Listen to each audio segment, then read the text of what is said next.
see. Okay, welcome back to my channel, Maybe Between the Pages. My name is Taylor, and today we are here for another chaos stream with the Whiskey and Books group. Sorry for the delay. I was having some technical difficulties, like the professional booktuber that I am, but we're here now. And it is technically a holiday edition, so this hat may make an appearance at some point. But I wanted to kind of go around and talk to everyone, or let everyone introduce themselves, just so you guys know who's on this stream with me, all of these lovely people. So why don't we just start with Krystle and just kind of go around in a circle? Okay, I can do that. Hi, my name is Krystle. I wrote Legacy of the Brightwash, as well as its sequel, Brick and Bone. Brightwash was a Spiffbo finalist a couple years ago. But as of now, I'm a Spiffbo judge, so I'm on both sides. We read, we write, we review, we've got it all covered. All right, what about you, Andrew? I am Andrew of the Wizardly Reads. I run a booktube channel called Andrew's Wizardly Reads. I was an SPFBO mini judge. Mini? I was a mini judge. I helped Hillary. Yes. Yeah, you guys all picked a semi-finalist, right? And then she broke it down. And then she breaks it down to a finalist. Yep. So I was a mini judge. To do by yourself. Yeah. So. But I read and review books on my channel. All right. What about you, Andy? Oh, am I up next? I'm Andy Witham. I wrote Legend of Blackjack, and I just really wanted to hang out and drink whiskey and have conversations. We're good at that. That's what this book is for. This group is for. I swear I haven't even had a sip yet, guys. Not even a sip. I have. And Daniel, please go get some whiskey. Yes, that's what I was going to say. He says he has no whiskey.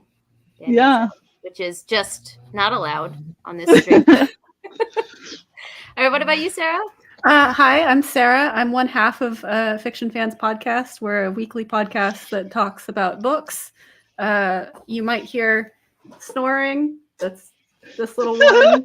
Mr. Squeak is also helps with the podcast. She snores on it, and she'll be snoring here. There she goes. There she goes. Perfect cue. Perfect timing. We stand dogs on this channel. Any dogs. Yeah. So very welcome guest. So also I want to ask you guys before we get started what you guys are drinking. This is Eagle Rare that I have. I wanted to get not Eagle Rare. That's what I wanted to get. Sorry. This is Rare Breed. I haven't seen Rare Breed in forever. Yeah, Japan's really weird about its importing. So they used to have Eagle Rare at there's this one place that has the most options out of any in the area. It's a little bit far away, but I went there a couple of days ago and they were like, yeah, we don't have that, but we have this. So Rare Breed's really good. Yeah. What about you guys? I've got Writer's Tears, but it's ice wine cask finish. So it's like Writer's Tears plus Ontario ice wine barrels. It's really nice. It's very mellow. I also have tea so that I'm not just drinking this. Does the ice wine cask add any like sweetness to it? Yeah, it adds a fruity forward flavor. I suspect it would be too sweet for you, Sara. Probably. I was going to say Sara asks so she knows whether she can drink it or not. I wouldn't. I don't think you'd like it. Yeah, I don't think you'd like it. But I'm a whiskey, let's say polyamorous, where I like all of the flavors. If you guys are new to this group or you haven't seen us live before, Sara and I at least have completely opposite palates. Absolutely, yeah. And I'll hang out with Taylor. I'll hang out with Sara. I'm happy no matter where. For context, I'm drinking Lefroy tonight, which is about as peaty as one can get. Well, it's not as peaty as one can get, but it's quite up there. I almost grabbed the Talisker that I have, but I decided that I'm going to at least open a couple of bottles that I haven't tried yet. So the Talisker was already open, so it got eliminated. I was drinking a whiskey last night from Sky. I forget what the distillery was. And it says like, oh, this whiskey is heavily peated. And I took a sip of it and I was like, I don't taste like It's not. at all. Actually, there's a little bit of peat there, but it was not what I would call peat forward. Heavily peated. Yeah. False Reminds me when advertisement. you get used to enough, the taste of whiskey enough for like cask strength, and Yeah. this is Oh yeah. really strong, and you're like, where? I don't know what that says about the person drinking so it. I got heavy into the cask strength stuff. Like Elijah Craig had like 130 proof one at one point, and then I would try to go back and drink a 90 proofer, and it was like water. Yeah. So, are you still at that level? Is that where your taste buds are hanging out still? No, I don't drink as much as I used to. You detox down back to the regular strength. Yeah, I had to become a human being again. Once you hit a 130 proof on a regular, it's like, okay, maybe. Yeah, no, like don't get me Maybe wrong, bring it was back. really good. Yeah, I bet. I hit my 30s and I'm just like, you know what? Like, I don't really need to be feeling this tomorrow. Speaking of that, I think we have a couple people in the chat who are feeling stuff from yesterday. Hey, Chris. Yes, Chris. Getting over the whiskey I consumed last night. Okay. Well, we're here as moral support. And then we also have Jessica. I can't bring myself to day drinking again. I don't know how old you are, Jessica, but I concur with Andrew. I hit my 30s and day drinking is much harder now. So today required planning. It's weird. When I can either drink around noon and then by the end of the night I'll be good. But if I start drinking at 5, I'm gonna get cranky by the time I'm about like 9 o'clock. And if I start drinking really late, like I'm doing right now, I'm going to have regrets in the morning. We thank you for your service. Yeah. Well, to bring it back, what are you drinking right now? Can you tell those watching? I'm sure they want to know. This is my poor man's hot toddy because both of my kids have runny noses and have for the last month. So this is my drink of defense. It is Baker's Single Barrel, and I just put hot water, lemon juice, and honey. I don't. That sounds nice. We love a cocktail king. Yeah. Next time we do one of these, I'm gonna have to try that because it's actually winter here, unlike everybody else. So that sounds very festive. It's winter here. Yeah. Should be. What about you, Sorry, Andy? Go ahead. Again, as always, I'm just happy to be here. So I decided, if you're going to do it right. So first of all, I have Tony Stark's glass from the first Avengers movie, and he turns to Loki, and they're in his office. And then I've got the Mondo cubes. Oh my God! And since it's stories, I picked the whiskey with the story that I like the most. Yeah, but you could have gone with at least a good whiskey. Yeah. Shots fired. Already. One of the most rated bourbons on the market. But number one, I like it. But two, I just love the idea that it spent 6 months at sea being rocked by a boat and the equator 6 times. So that's what I'm drinking. And thank you for having me. We have a rum like that out. They make it out in Nova Scotia, and it's called Rumboat Rum, and they age it out at sea in the barrels, and I swear you can taste the salt. And like, I don't care if it's a placebo effect. I enjoy it. It's a really nice rum.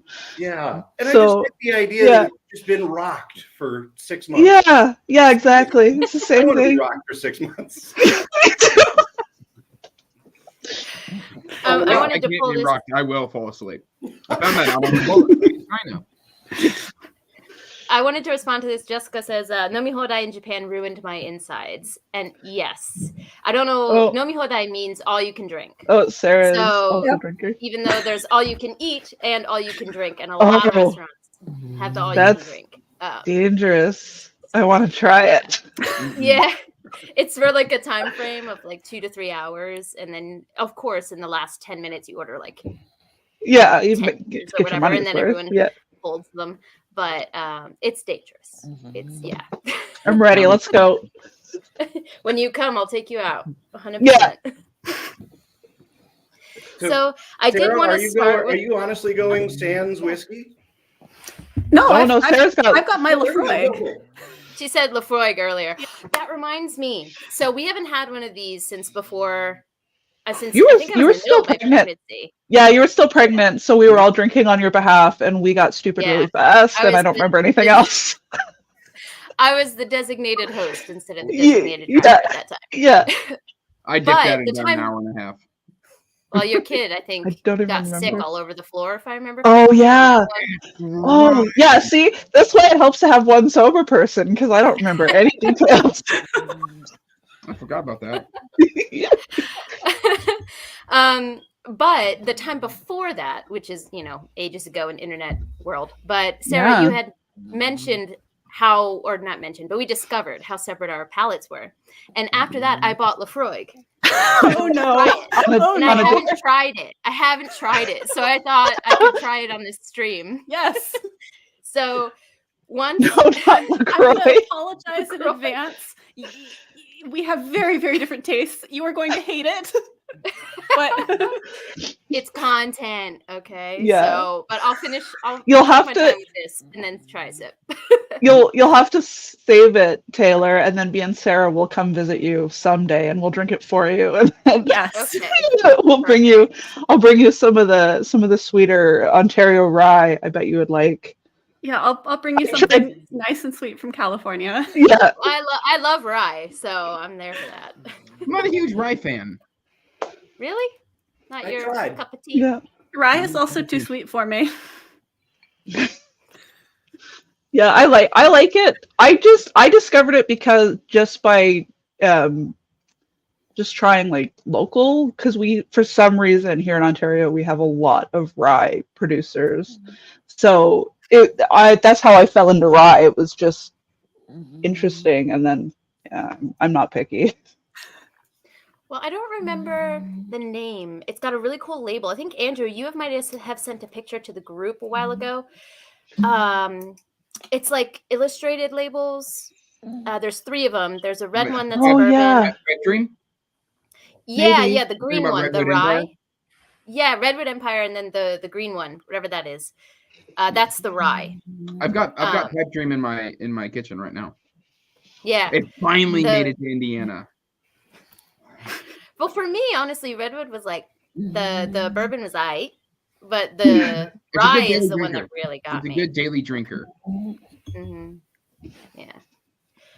Okay, so we've done a lot of the whiskey talk. Let's bring in the books for those who are watching. Who don't know about whiskey. So, I thought hang we on, could just start with actually- kind of. Can I get a quick yeah. temperature gauge? Because I kind of want to see where everybody stands. If you had to pick between rye and Scotch and bourbon and whiskey, which way are you going?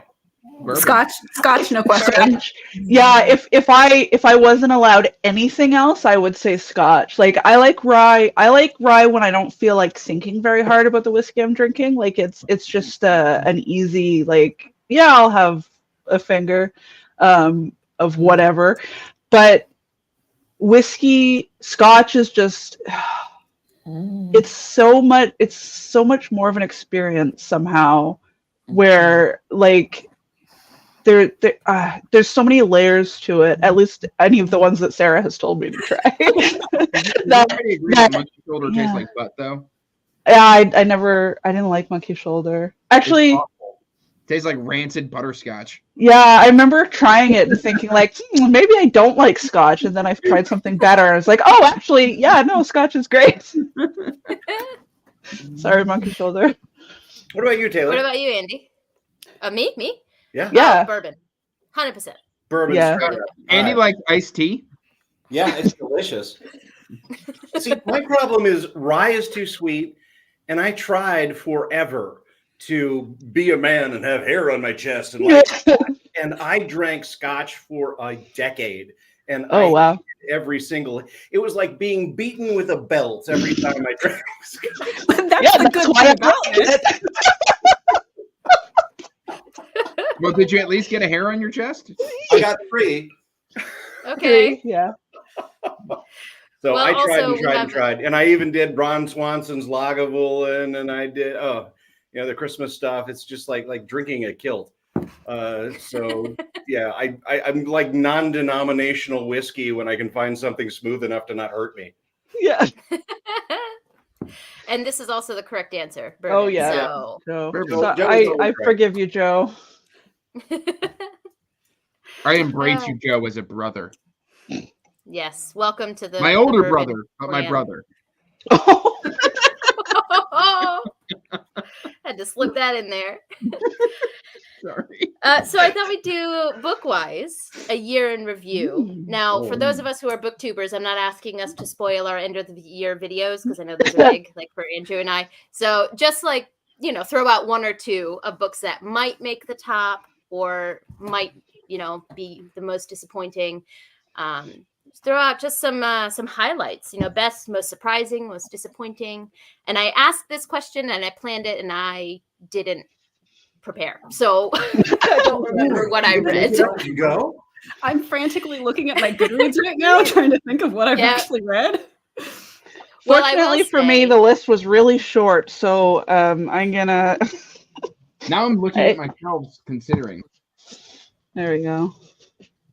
I You've will caught me say it might completely- sound kind of like Nepo baby as considering who's in this chat, but Krystle, Uh-oh. Brick and Bone, definitely gonna make the top of the list. I don't want to give anything away because it's a sequel, but like I was messaging Krystle reading Brick and Bone and I was losing my goddamn mind. That was my favorite part, and it's like I remember sending that to you, and I don't remember if you'd had your baby yet or you were just really close, and I was like, she's not gonna read this right away. There's no way, because there's a lot of hormones were hormones. Yeah. And well, and like the parenting themes get heavier in that book, and I was like, yeah, no, thanks for taking me, Eric Taylor, but I'm honored that you that you got through it this year, and then just your reactions were gold. Yes. Yeah. It's one of those books where it took me most of the year to read, but I said this in my review, but that's because it's so well written. Because the themes hit so hard that a scene would happen with motherhood, and I'm like, I can't do this. So Andrew, we take our eyes off you for 2 seconds. Come back. Legend what's of the list? Lime on Press Yeah. by Rachel Aaron. Oh yeah, Very That's good. been on my around. peripheral TBR for an embarrassing long time. I just read book 1 and it's amazing. No Port in a Storm by Cal Black. Fantastic. Okay. Oh, I got those too. Legends and Legacy. I have different covers than you do. Ray Bradbury this year. Yes, that's right. My SPFBO semifinalist, The Price of Power. by Ooh, Michael. Michael. The Assassin of Grenzen's Secrets by K.E. Andrews. That was a semifinalist last year, wasn't it? Yeah, and she's a finalist this year Next one coming. in Hills of Heather and Bone. Oh yes, that's right. Yeah, I couldn't place it, but yep. Divinity's Twilight Remnant. I don't know that one. That is a That's a chunk. hefty. That's a big book. Yeah. How many That's a pages is that? doorstop. It's less than you might think. I'm gonna go 650. Is it just heavy paper? 750. Oh yeah, it's just Mother of Learning by Dumagoy Kermayich. Mhm. We Are the Dead by Mike Shackle. Yeah. And Daughter of the Empire by Janie Wirtz and Raymond E. Feist. oh cool. I've seen a lot of people reading Janny's stuff now. Yeah, I know, like- she's had a huge resurgence, which is really cool to see. And she's like, I think, I'm always so. She's really deep into the indie community, just like lifting people up, which I think is amazing. Like just Oh, 100%. she's going out of her way to support, those of us that don't have the career that she does. So yeah, it's Yeah, nice to PL, see. he couldn't be with us Oh, today, yeah. but he's in Yeah. the group as well. But he's been screaming about her work for For years. Yeah. JCM, I did it out of love, my friend. I'm so sorry. Oh, I'll Take pull a it up. ribbing. It's all right. Was that necessary? And just before we move away, Jessica, you and I seem to have similar life experiences so far with Japan and book of the year choice being Brightwash between Brightwash and Bourbon. So Brightwash visit last year was one of them last year. So. You guys are conspiring. You're picking on me. What about you, No, Taylor? just embarrassing you. That's all. Yeah. So what about Sarah and Andy? Do you have any that highlights or anything that sticks out? It could be most disappointing or whatever you want. I really enjoyed Yeah, this puppy as well. Oh yeah. With Guire Watch, that's in the finalists now. I have to read that. Yeah. As the judge. I really enjoyed With even a semifinalist. I really enjoyed Ithaca by Claire North. I'm a couple of years late on that one, but it's the narrative voice is just chef's kiss, fantastic. So a lot of fun, and I'm really looking forward to reading book 2. It's sitting on my shelf, and I haven't because I've been doing a lot of podcast reading, but I really want to get to it. I guess, and it's harder to do sequels on the podcast, I guess. Yeah, I want to. So we covered Ithaca on the podcast. We had Claire North on. Awesome. And I really want to talk about book 2 with Lily on the podcast, but I schedule stuff out like 6 months in advance. Yeah.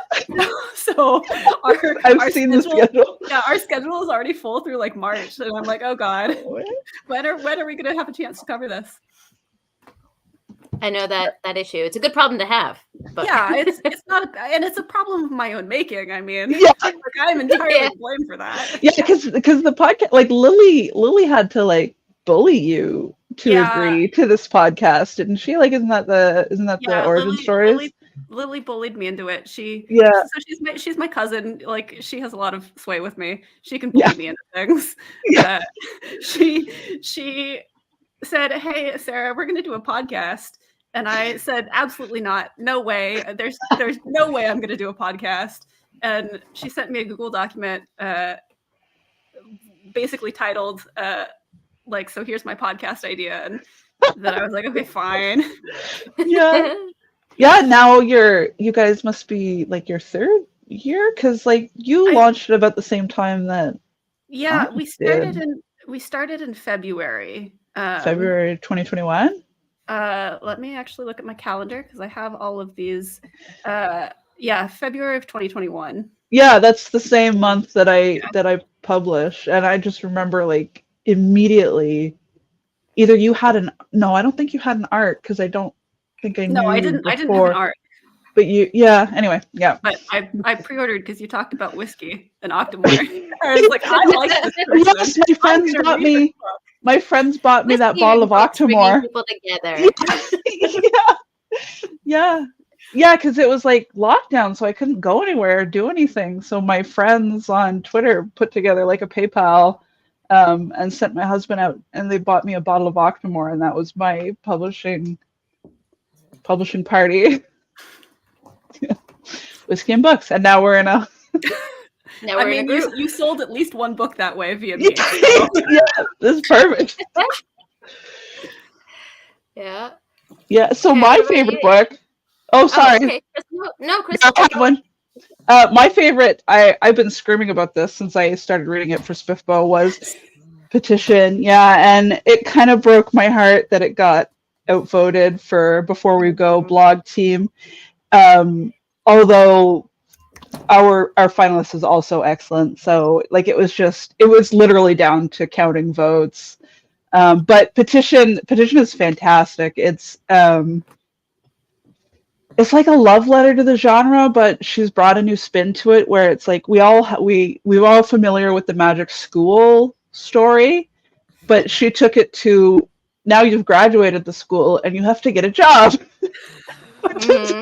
Job hunting is really hard. And it's just such a fun, and like the magic system is really interesting, and the main character is really great. She's funny, and she's got the attitude without it being like, okay, shut up now. Yeah, you know what I mean? Like she's like her wit is written really well. her hard Yeah. outer shell is written in a way that you're like, oh, I see why you have that. It's not like it's not like it doesn't go too far, and yeah. Anyway, it was such a good book, and I really hope that we can help her sell more because I want more people to talk about it with. What's it called? Yeah. Petition. It's called Petition. So, Who is the author? Delilah Wan. Yeah. So we have it on the blog on Before We Go blog. Me and I think Luke Winch were like screaming about how good it was, and then Taylor, you came in at the last minute to back me up on how great it was, and it's a good one. And criminally overlooked. Yeah, it feels like it. Who's the author again? Yeah, we had a battle at Delilah Wan.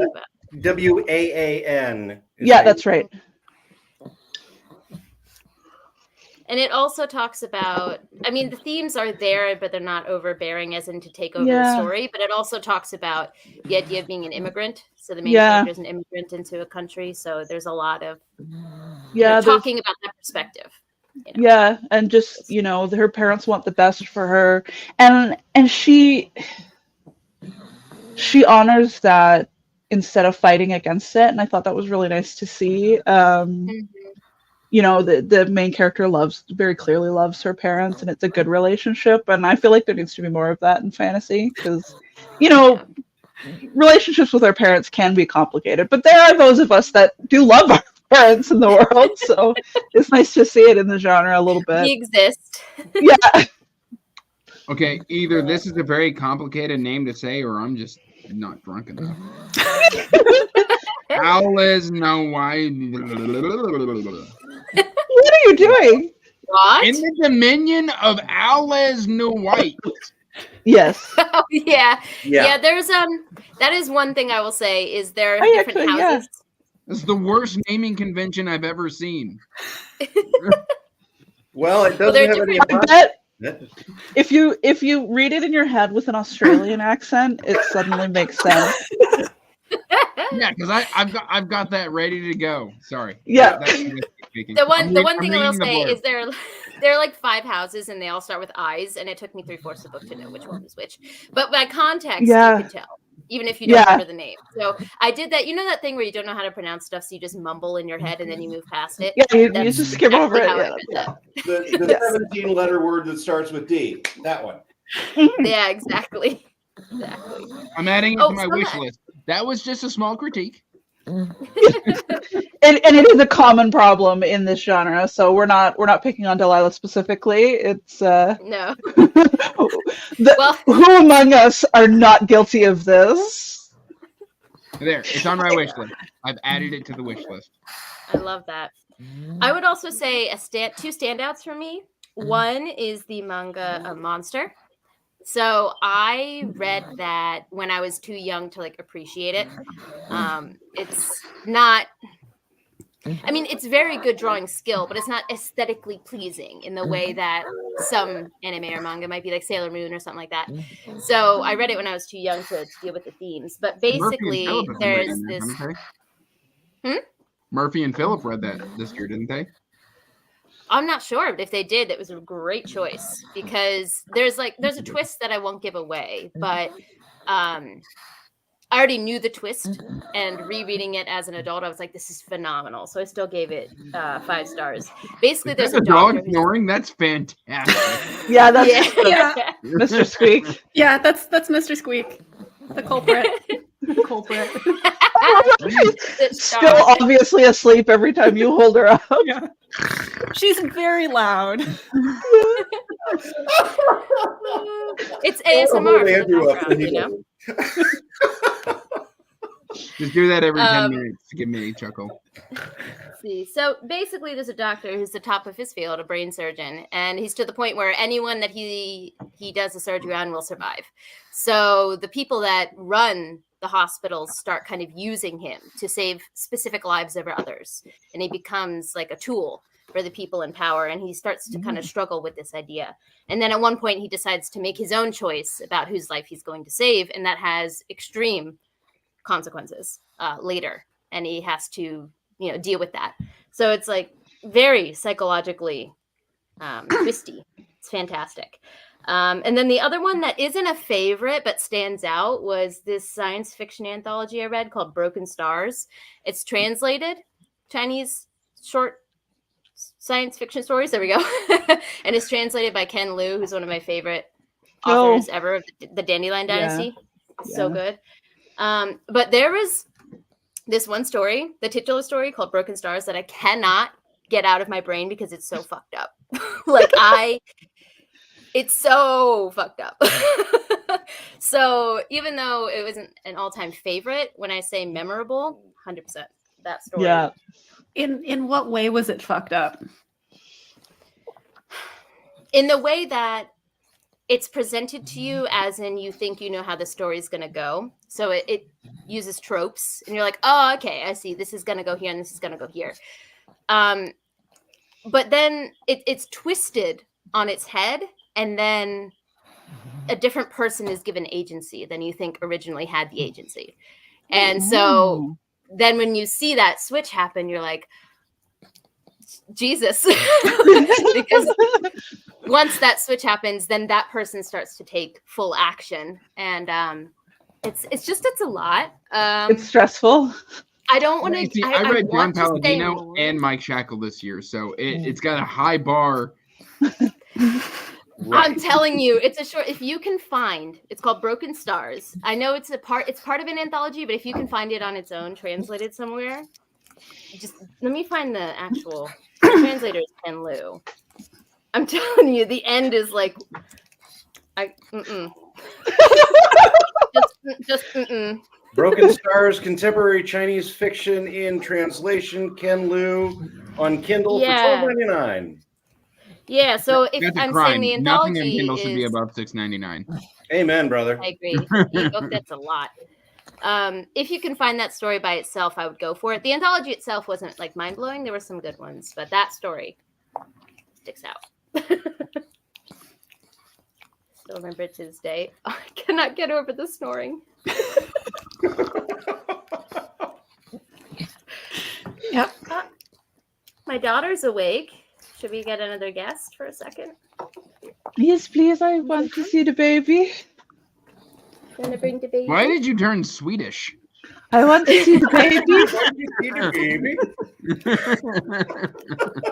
Come here, sweetheart. Good morning. Oh. That is a tiny human. So cute. That is a human of small proportion. It is. She's looking at her dad, who's making faces for her right now. Hero. Yes. Oh. Good morning.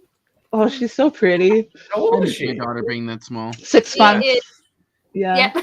Krystle, you answered. Listen, you post those pictures and they live in my head rent free until the next one. She's almost 7 because mom was late with the 6-month pictures, but she is still 6 months. Absolutely. Absolutely. So. Now, did you shave her head, or is it just growing into her?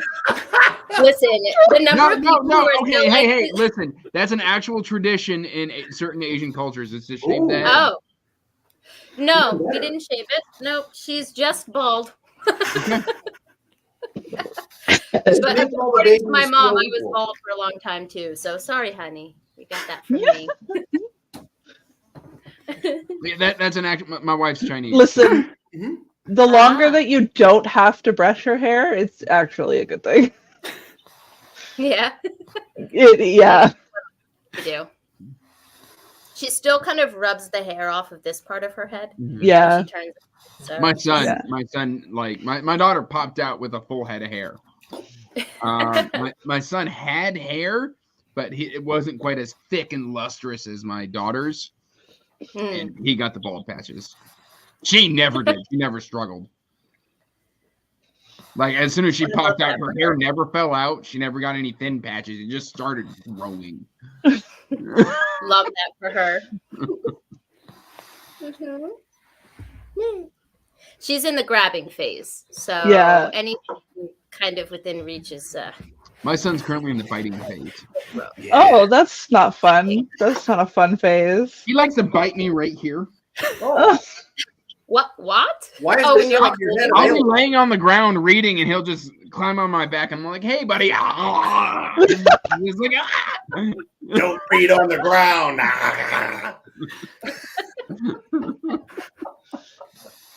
You've learned your lesson. He's taught you. he has. He's training you. It's like his thing is like, you've done something I don't like. He's a fighter. Does he do that to get your attention? Like anytime you're kind of available? No. So whenever my daughter picks on him, because older sister, he just bites her. Oh God. He's like, I don't know how to shove you away yet, so just. I also don't know how to show you love, so I will fight you. Yeah. So then, of course, I start getting, "Hey, Daddy, he bit me." He's like, "Well, what were you doing?" "I shoved him over." "Well, don't do that." It hurts when I do Siblings are so much fun. So wholesome. You had it So much coming. I assault. wish I could comfort you. Yeah. You were being a little shit. She might make an appearance later, but she's gonna go get some milk with Daddy. So, bye. Bye, baby. Oh gosh, she's Yes, so no, pretty. I am in fact a younger sibling. I can attest to this. Oh yeah. All right, that was a nice intermission. Who haven't we heard from? Anyone? Andy, right? Andy, you didn't tell us about your books. It's because Andy hates everything he reads. Only 85%. It was like three different things. One, I got to read like 15% of the indie authors that I want to read, like because you talk with Because these they people and you're just like, keep you know, publishing more books, like Yeah, right. a Right. bunch of jerks. it's- Yeah. Bunch and of being able inconsiderate to, you know, dig into a couple of them really helps with the conversation. I got to read my Joe Byrne, of course. Nobody should go a yes. week here without reading Joe Byrne. Did you do Wistful Ascending, or did you do the new one? Griffin. And then the third one is coming up as a comfort read in spring. And then this is the first year for two authors that really, really stood out to me, and that is Tchaikovsky. Adrian? Oh my Adrian God. Yeah. Just Children of Time was something, and I can't remember the name of the book. There's more Joe. Everybody go Yes. get to Joe. And then whatever the Ben recommended a book by him that was really short. It was like maybe 100 pages, and it was one of the characters thought that they were in a sci-fi book, and one of them thought they were in a fantasy book, and it worked. Oh, cool. That's really cool. It was From so good. And then the third one is this was absolutely the year of Hobb, because I didn't know Robin Hobb to this point, and it was like one of those George R.R. Martin things. I gave him a shot 15 years ago and didn't take a shine and kept on moving. And I made it all the way through Farseer, and I made 2/3 of the way through Live Ship, and I just love the frickin' prose so much. So yeah, I'm totally into what she's got to offer. I You have did it such. now. You've still got a whole lot of books to read. Well, yeah, Keep that and thing that's the thing. going. I don't know how long I'm gonna like. I'm scared because I like her so much, and I know there are like 27 books. I'm like, at what point do I need 16. to? There's 16 books. Yeah, so I'm just. Yeah, only. 9 of them. Whatever, around there. 9 I of have those books I love. The I have other such 7. an interesting experience with Hobb, though. I guess Andrew kind of captured it there, where like Yeah, there's like a love-hate thing going on. Yeah, because I feel you on the prose, Andy, because I don't know how she makes words sound cozy together, but she does. Like they just that sentence was cozy, even though the content wasn't. You said Like, that that's- makes pain sound cozy. There we go. There we go. Which is a nice But- mix. But I have been stuck. I read Royal Assassin, okay, and that put me in a reading slump. Okay, it just wasn't. she's one of those readers that when I'm reading it, it feels like a slog, and then after I read it, I'm like, oh, that was real smart. But then when I read it, I'm like, so I've been sitting on what's the third one in the first trilogy?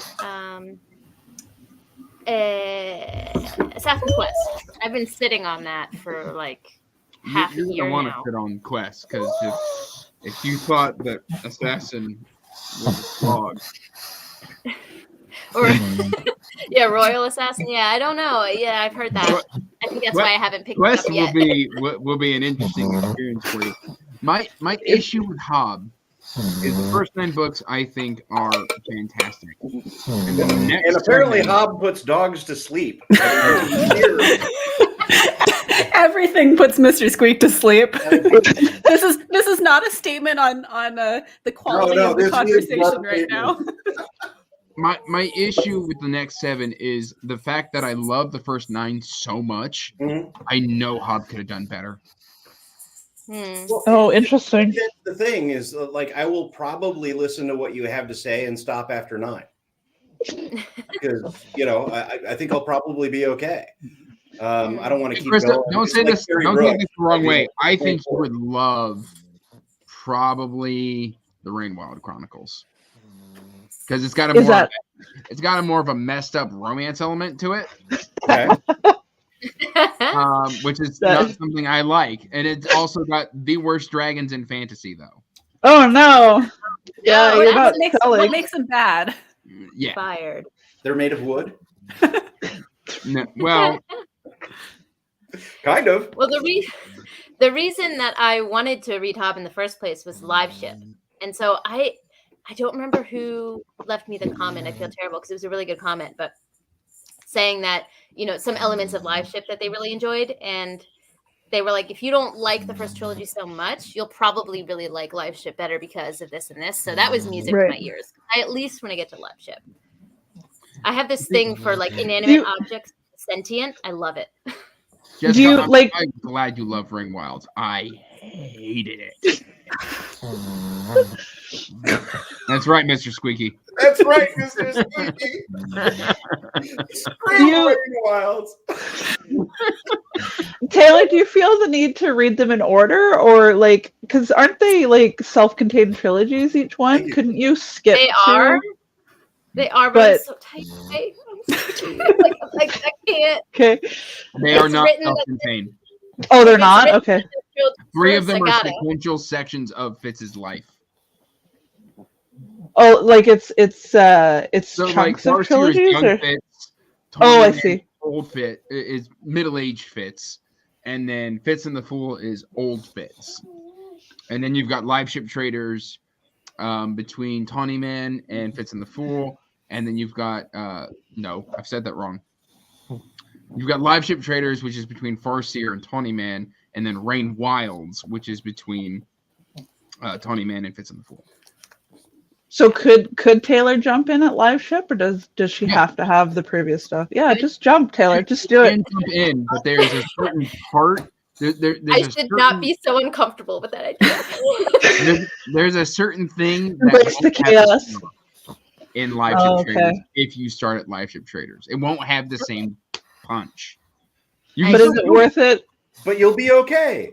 It's literally a small. It's like Easter egg that has no punch. No, I think you should read them. I think you should read them sequentially, Taylor. I've not read any of these books, but I think you should read them in order. Listen.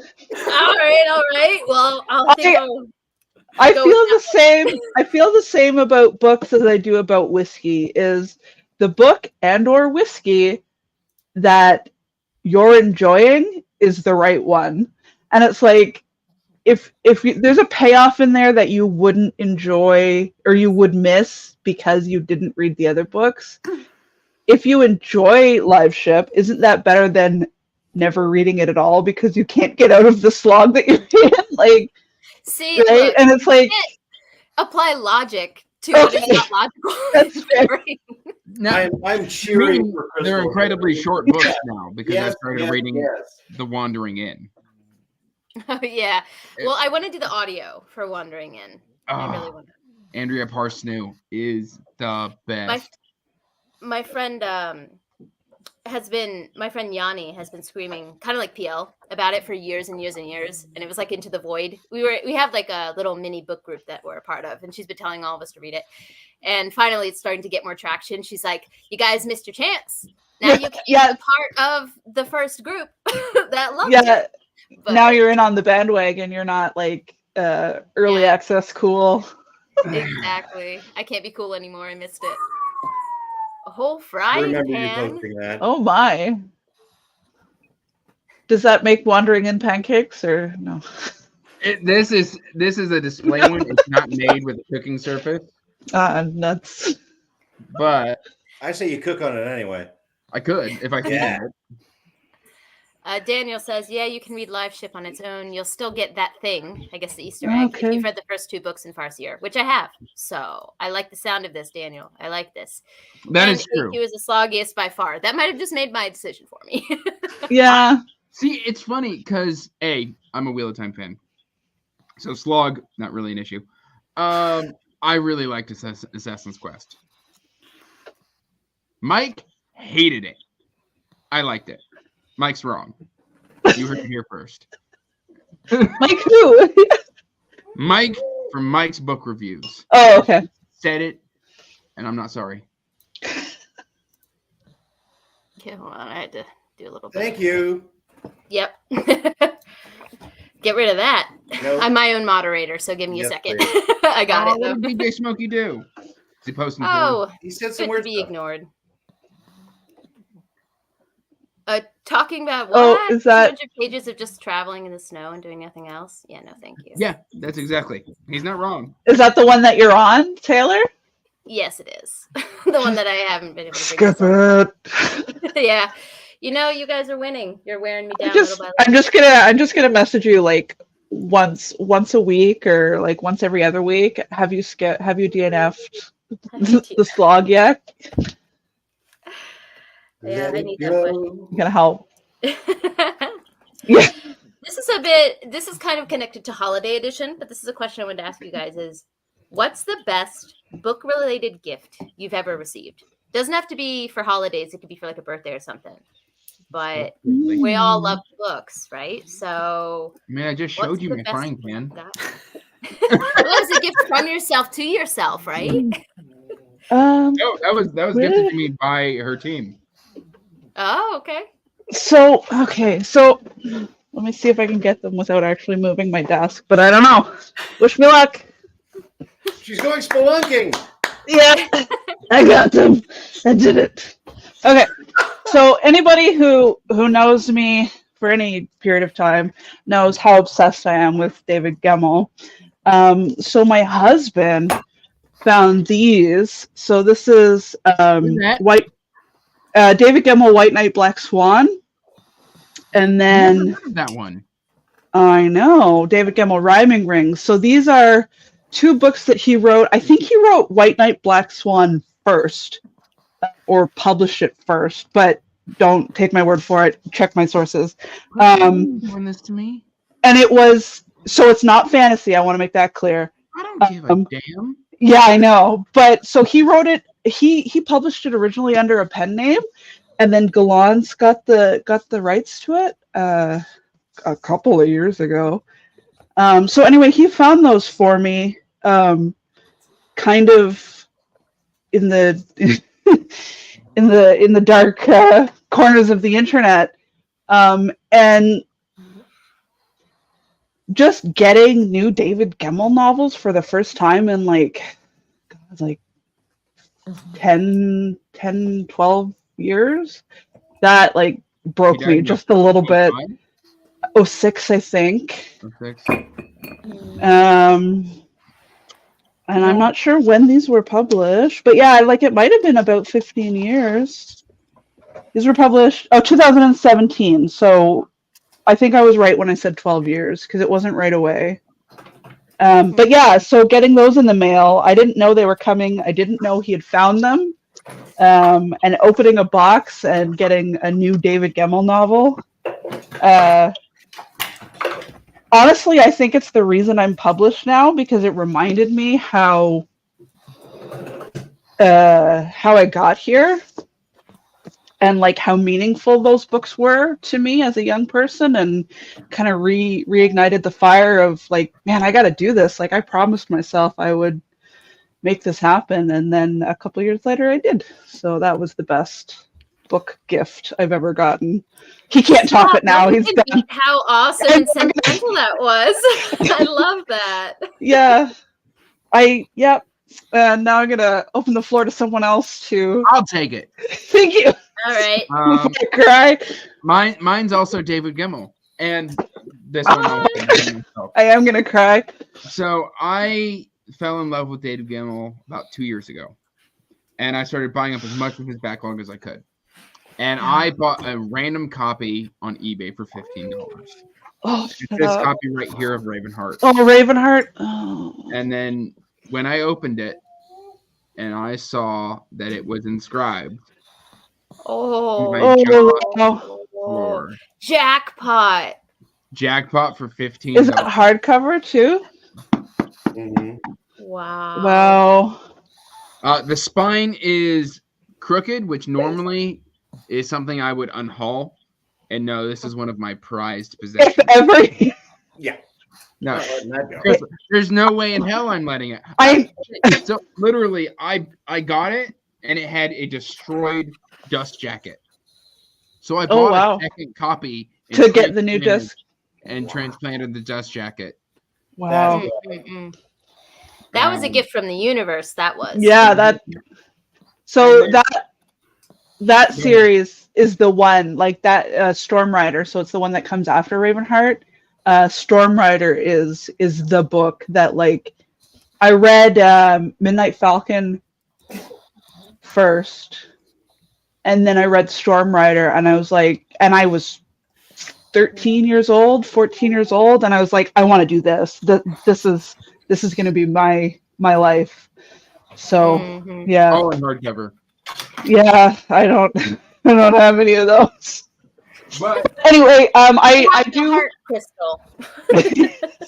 I have Rhyme and Rings and White Knight Black Swan. They're very good, and the main character has kind of the same vibe as Dress. Like you can see a prototype of Dress in these, except they're mysteries taking place in like I want to say 1980s London. So they're quite good. They're quite noir. Is this written pre-Drenai? If I remember the lore correctly, he wrote Legend first, and then he trunked it for a while, and then at some point in between, he wrote White Knight Black Swan and published it under a pen name. I don't remember what the pen name was. So it was kind of like, it was really early in his process, and you can feel it. Like they have more in common with his earlier books, where they're a lot shorter.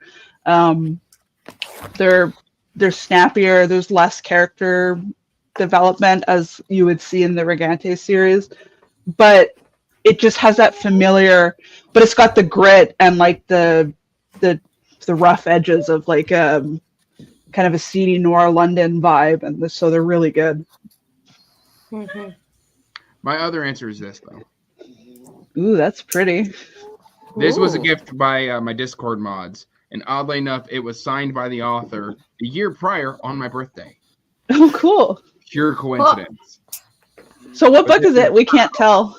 It's Raymond E. Feist's Magician. Oh, Feist. Okay. Oh, Nice. it's pretty. I'm such a magpie. Pretty. I see gold foiling, and I'm like, Some sprayed it's edges. really not hard. It's not hard to get me interested. I own that book 2 ways. Yeah. This is the Oh, Grim Out cool. Press edition. Now, which one do you read? Nice stuff. Oh, right. Neither, I bet. Read this one. Okay. It's not gilded. It's still leather bound. It's still bonded leather. Nice. And it's signed. But I would read this one over that one.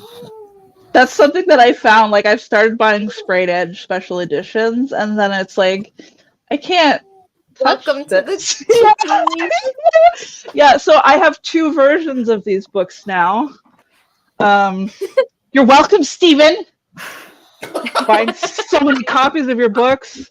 Oh, I'm dropping shit. Now I'm so glad nobody can see me. Okay, Stephen Arion. Oh, So Oh, the Isn't it spray, the the coward pretty and- sprayed edge yeah, editions. I got the regular. I'll read this one. I'm blurbed And on then- the inside of that thing. Ah, shut up. I wasn't fast enough. I could have been blurbed, and then I got the really Ooh. Oh, the pretty one.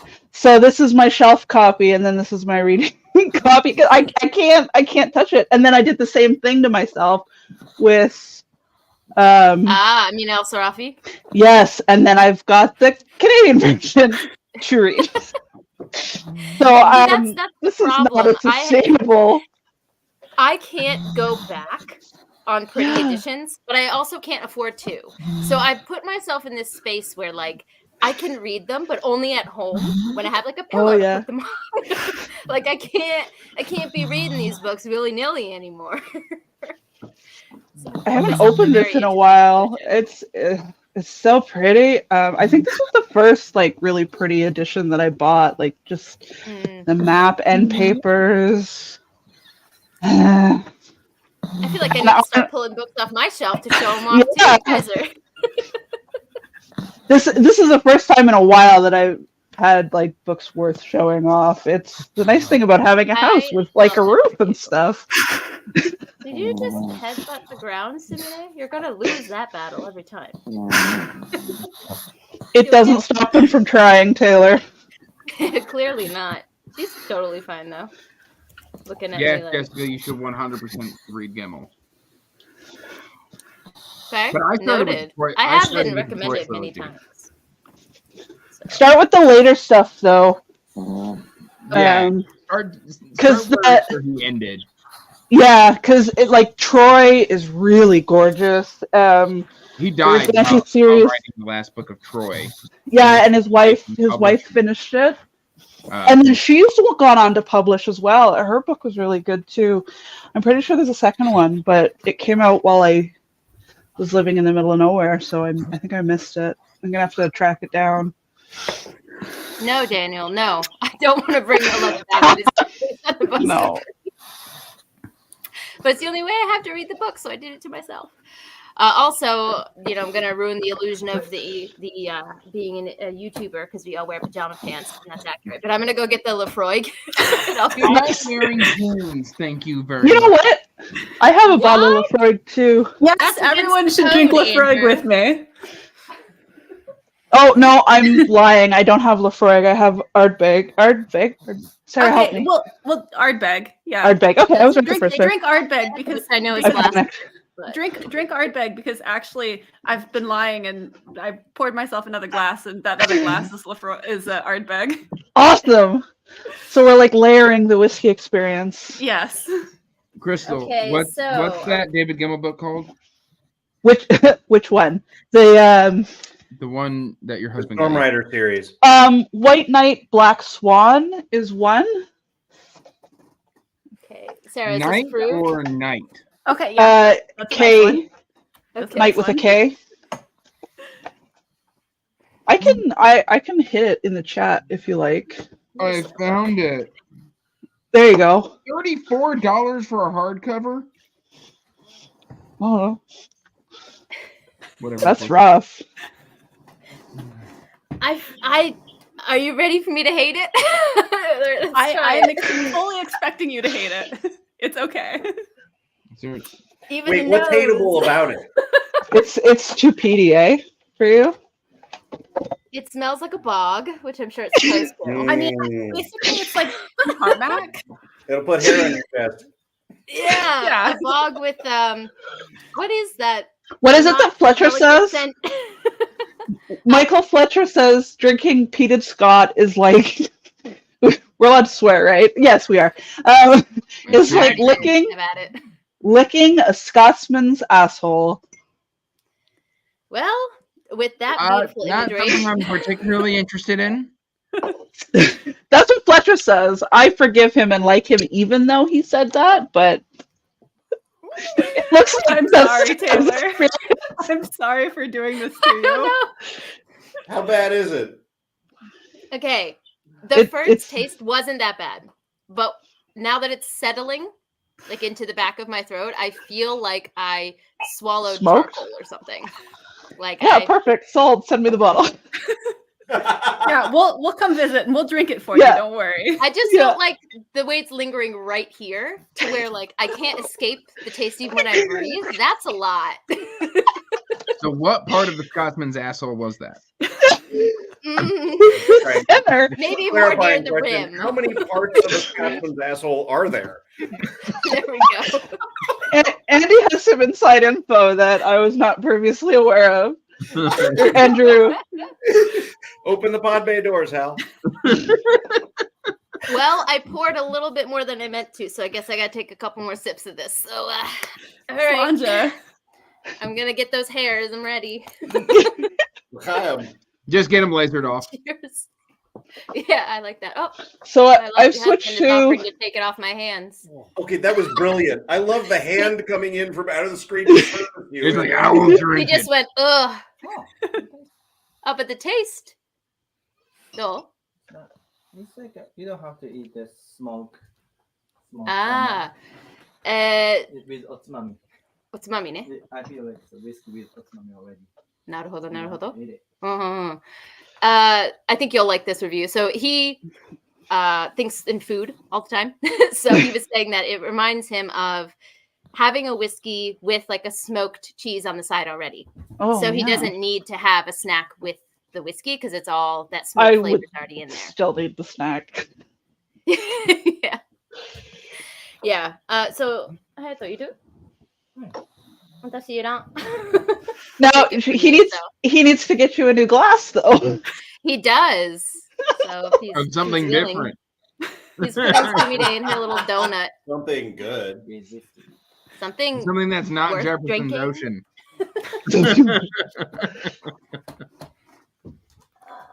It's okay, brother. You don't have Anyway, to well, I drink it. I'm did that. happy That to. happened. But we have literally opposite palates. That's everything I dislike. So I forgive you, Taylor. I still love you. oh well, that means a lot. What about Andy and Sarah though? About gifts, right? Yeah, book Sarah? gifts. Related gifts. So it doesn't have to be a book. It can be like, you know, your favorite book light or whatever. Yeah, Okay. So many options. my father's given me a lot of really lovely books, like Tolkien scholarship and things like that, that I've been really fond of. So he's good at finding obscure books that I say, "Hey, Dad, this is what I want. Please get this for me for Christmas." And then That's a good person to have in your he corner. goes and does it. Yeah. Yeah. So basically, any book that he's given me is my favorite. Do you have a special shelf for them, or do they I just don't. kind of? I don't have a special shelf for the books that he has given me, just because I mean he's been giving me books for my entire life, so that would Okay. that would be a lot. Not enough shelf space. Yeah, and that's basically all my shelves. Yeah. Yeah, but Oh, I mean, that sounds fantastic. I haven't gotten any like super rare special editions from my dad, but he and I have very different tastes. He likes classics a lot. And what's nice is recently he's been recommending the ones that he likes. So this one actually, Billy Budd Sailor, he just sent this to me. in the Okay. mail. So I haven't read it, but he's like, this is one of his favorite books and it's short. So he wants me to read it, which is nice. So we'll read stuff that the other person likes. We don't always agree because our tastes are not the same, like at all. But you're completionists, so My you mom get loved, third anyway. my mom loved we the both read bricks Guards, of- Guards. Go ahead. My mom loved the bricks of cellophane smut novels that you could buy at like discount stores. Yeah. And so every Respect Mother's it. Day, you could get like 7 books for like $5. And so I would go in and I just grab 5. I just make sure it's all different books and 35 books. And my mom would have a smutty fun time. I would just leave her alone. Respect it. Yeah, just walk out, just drop Happy them. Mother's Day. I'm leaving. But I mean, those like library sales where you could get books like that, and because I was reading, no one cared what I was reading. I was reading books I should not have been reading at that age. got a couple of them. They've got bent covers. You know, like I guess if it's a book, it's safe. You know, people think. But yeah. So what about you, Andy? He's just gonna hold up his dumb Emmys. Stupid. No, I feel like Roy Schneider in Jaws when Quint and Hooper are talking about their scars. And, you know, I got bit by a shark and I got bit by a moray eel. And I'm sitting here looking at my appendectomy scar going, I got nothing. We got rid of, I think, it was something like 9 yards of books when we left LA. And I kind of went straight into ebook from there. Because, you know, I just didn't want to have to move with all of them again. And like ever since I moved into ebook, like books don't even exist in a physical. I've got the 3 original, I don't even know if they're first edition or not, but my first 3 Terry Brooks books that I bought way back when, those are all signed by him. And I think that's the only thing that I would put any stock. Yeah, I really like my, you know, Jubilee edition of the J.R.R. Tolkien books with the yellow and the blue and the red and the green. But you know, that's you guys, you're blowing me out of the water. I'm like, I just want to read them. I've only got. Well, I feel like for you, like the reckoning you had to go through, Andy, that's going to be me because we're going to be moving across the world back to the States at some point, and but I'm not giving them away. Matter to you, right? Like you take a joy in that.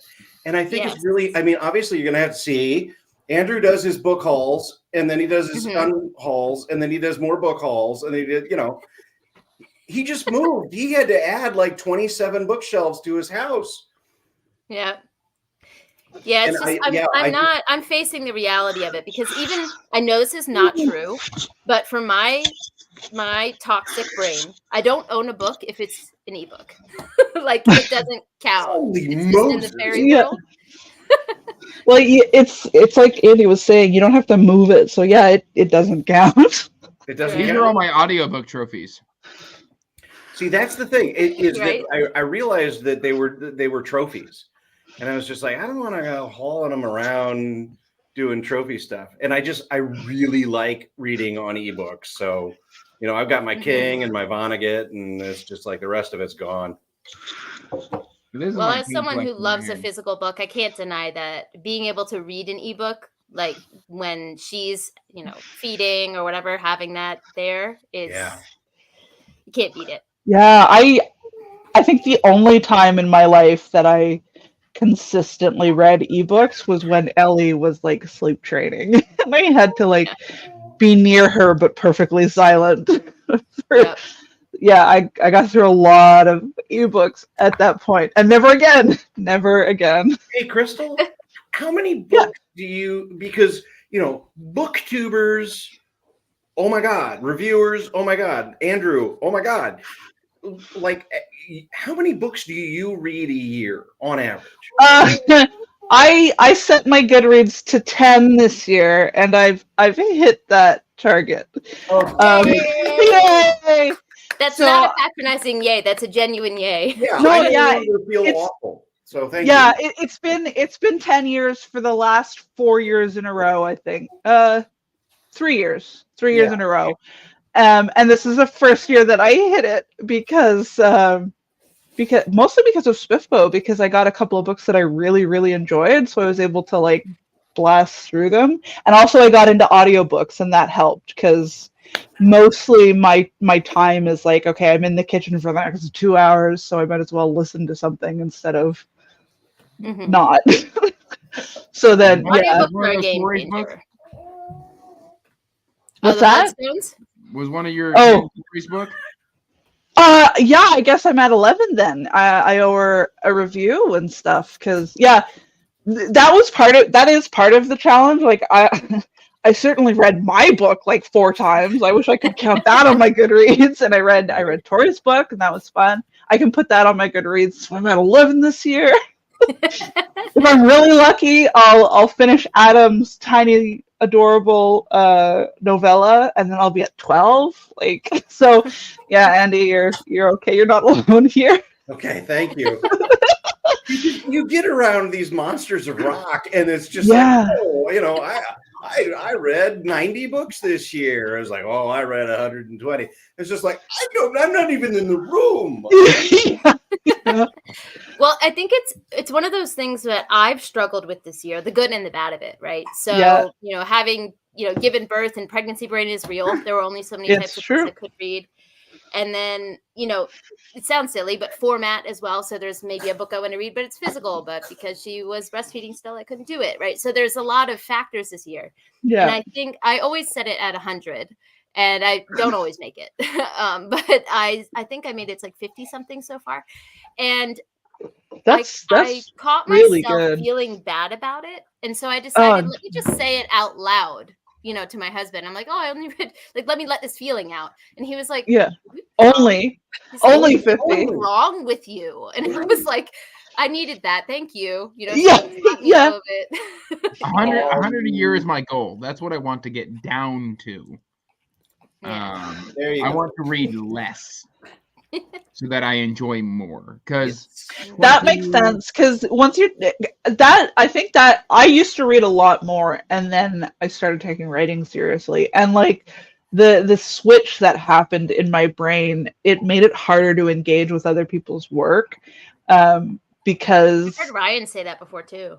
yeah, it's not that I was critical of it, but more it's like I came to the books with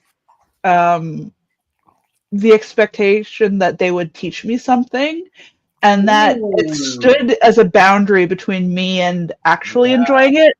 And more, it was like, would I cut this chapter if it were me? Or I wondered why the author made this decision. And it's like, it takes me so much longer to read, because it's like I have to stop myself from doing that. It's like, this book is not a college course. Like, I can just read it and enjoy it, and I'm coming back to that now after a couple of years of not being able to do it at all. So, well, yeah. I think also I can speak from just a booktuber's perspective, but like when you start, you get so excited because it's a whole different world. You're getting individual recommendations from people you share tastes with, that you care about, and you're like, let me read as much of this as I can. And I don't I'm kind of famous for not remembering when I started my channel, whether it was 2019 or 2020. I should probably just look that up, but it was one of those years. And March 2021. March 9th. So the first couple of years of having a channel, though, is a lot of that, because you're like, this is a whole new world and I need to read all of it. And then you kind of settle into your space and you're like, okay, I gotta have some boundaries here. Yeah. Here's what I can do. All the time. Yeah. So my first year I did 123. My second year I did 230. Wow. Good Lord. My third year, I'm at 144 right now. This is your third year? You said 2021 you started? Yeah. See, I think it's a little bit different with the podcast, because we have a very set schedule. Like we have one episode that comes out a week. So there's very limited, and I do reading outside of that, but for the podcast, we're only ever going to read at most 52 books for the year.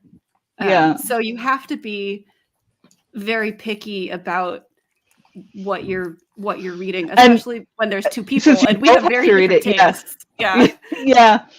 So like the books that sometimes I'm really excited about, Lily's like, no, I'm not interested in this book at all. So we, don't cover it, because the goal is for both of us to enjoy what we're reading, not just me. So, Sara, can you chuck a book? Can you DNF it?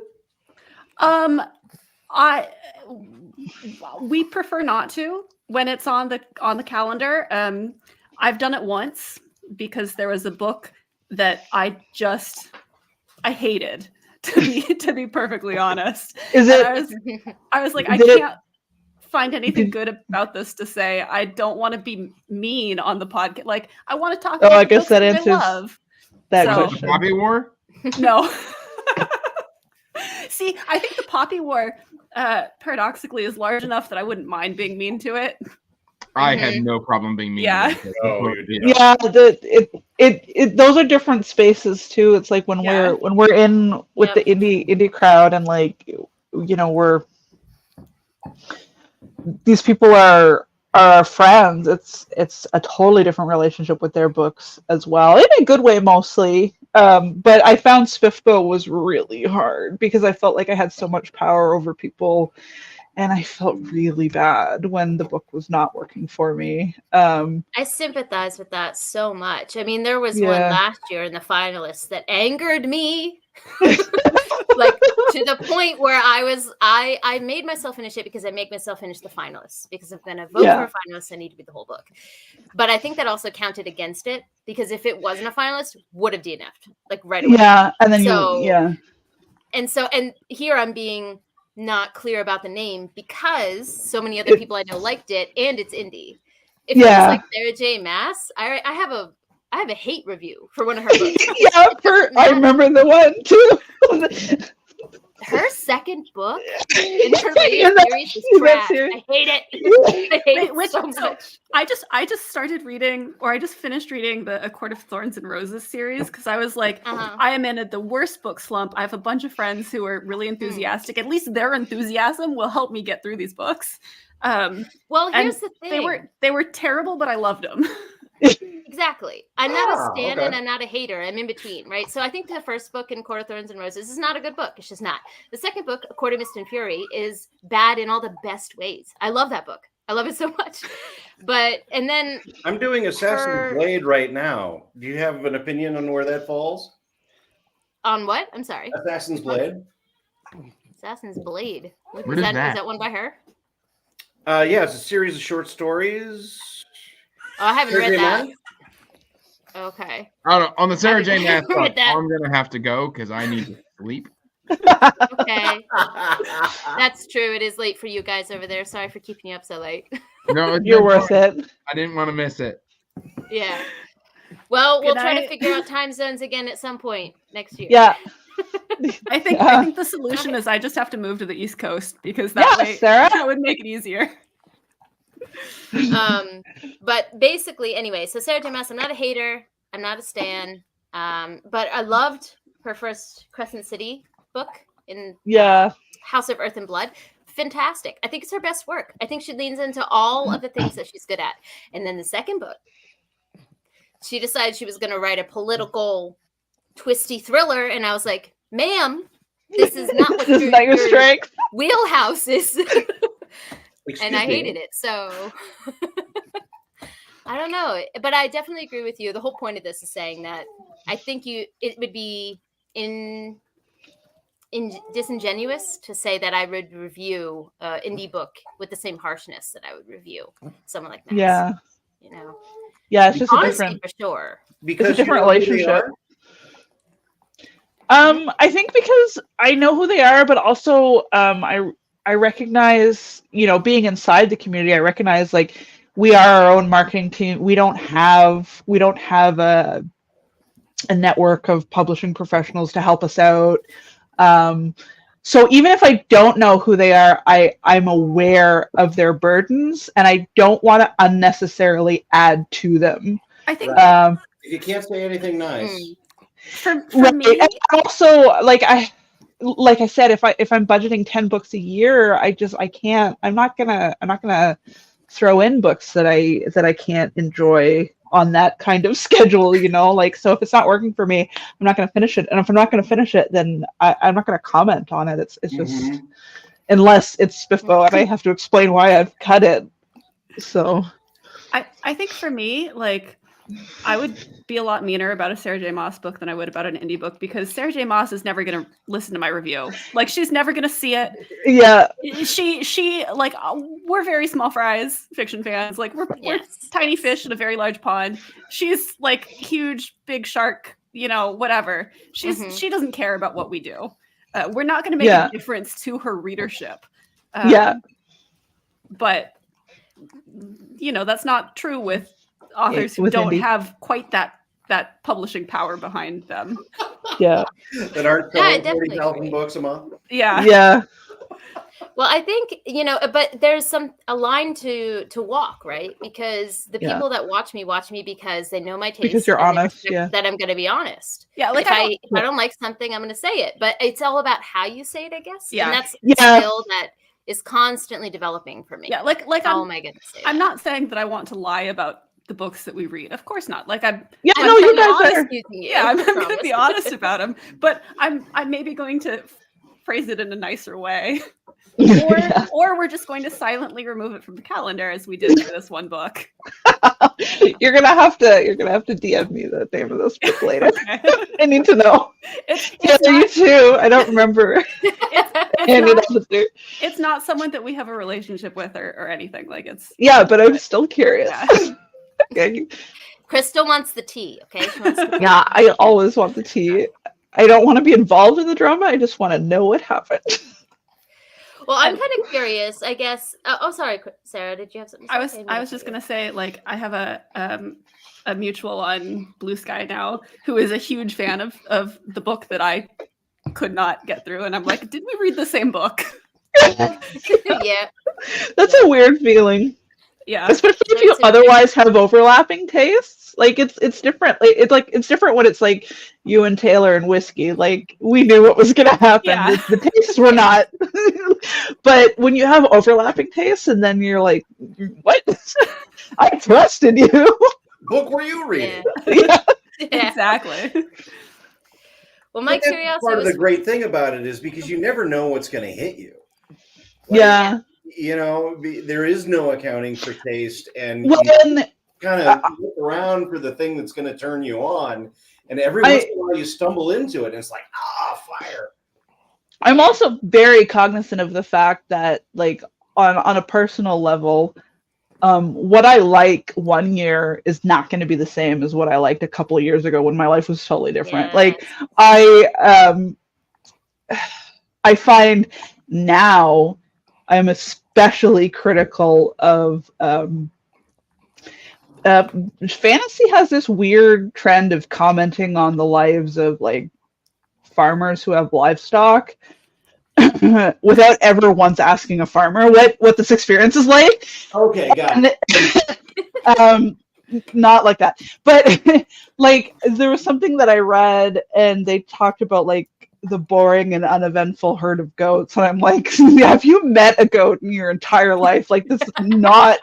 They are like. No, for all of the things you were gonna say that triggered you, I wouldn't have thought it would be a goat. I just gotta say. But There are no livestock, like, boring goats.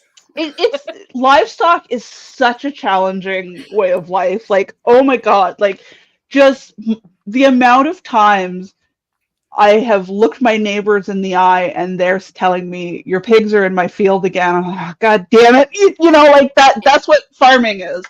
And so if you write a farm character that's central to your novel and you don't once ask a farmer what this is like, it's an instant turnoff for me. However, 5 years ago I would have missed it. I would have totally missed it. So I'm cognizant of the fact that my pet peeves evolve, and so it's hard to fault somebody for something that I would not have known, you know, at the start of my fantasy journey. A salient and important point, truly. Yeah. Because like before I married a Japanese man and lived here for 8 years, Yeah. I would not have been as nitpicky about things, but I stay away from Japanese inspired books now because I know it's because they're not offensive things. They're not. It's just little immersion things. Yeah. And how can they be immersed if they're not? Like there's nothing wrong with writing a book inspired by, right? So I just stay away most of the time because I'm like, I know I'm gonna be nitpicky and it's not fair. It's not fair as a viewer. So I was actually terrified of Rob's books, the Never Die books, because they're Japanese inspired. But then it came into Spiffbo. Oh, okay. And I was like, all right, we're gonna do this. And I sing his praises to the sky. He did his homework. It's fantastic. Absolutely fantastic. Yeah, so, and that's the other side. That's the other side of it, right? Like when they hit it really well, they really earn a place in your heart. Like if they're the opposite side of your pet peeve and they nail it, then it's like yeah, It's a really salient point. I love that you said that. I never talked about my favorite book. Oh yeah. But well, book related gift. This is why I asked this, because speaking of my dad, I mentioned him earlier, but Christmas time always reminds me. I was very lucky as a kid having my parents went out of their way on Christmas all the time. And one year when I'm still obsessed with Lord of the Rings. I have a tattoo of it, but when I was like in my phase and Legolas was my life and I wanted to be Legolas, my dad got me a handcrafted longbow for Christmas. Oh wow. Is this pre or post movie? Post movie. Post movie. Yep. Okay, so you had a Peter Jackson longbow. Yes, exactly. And it was like handmade and stuff. And I just remember the day I opened that and I was like, my life is complete.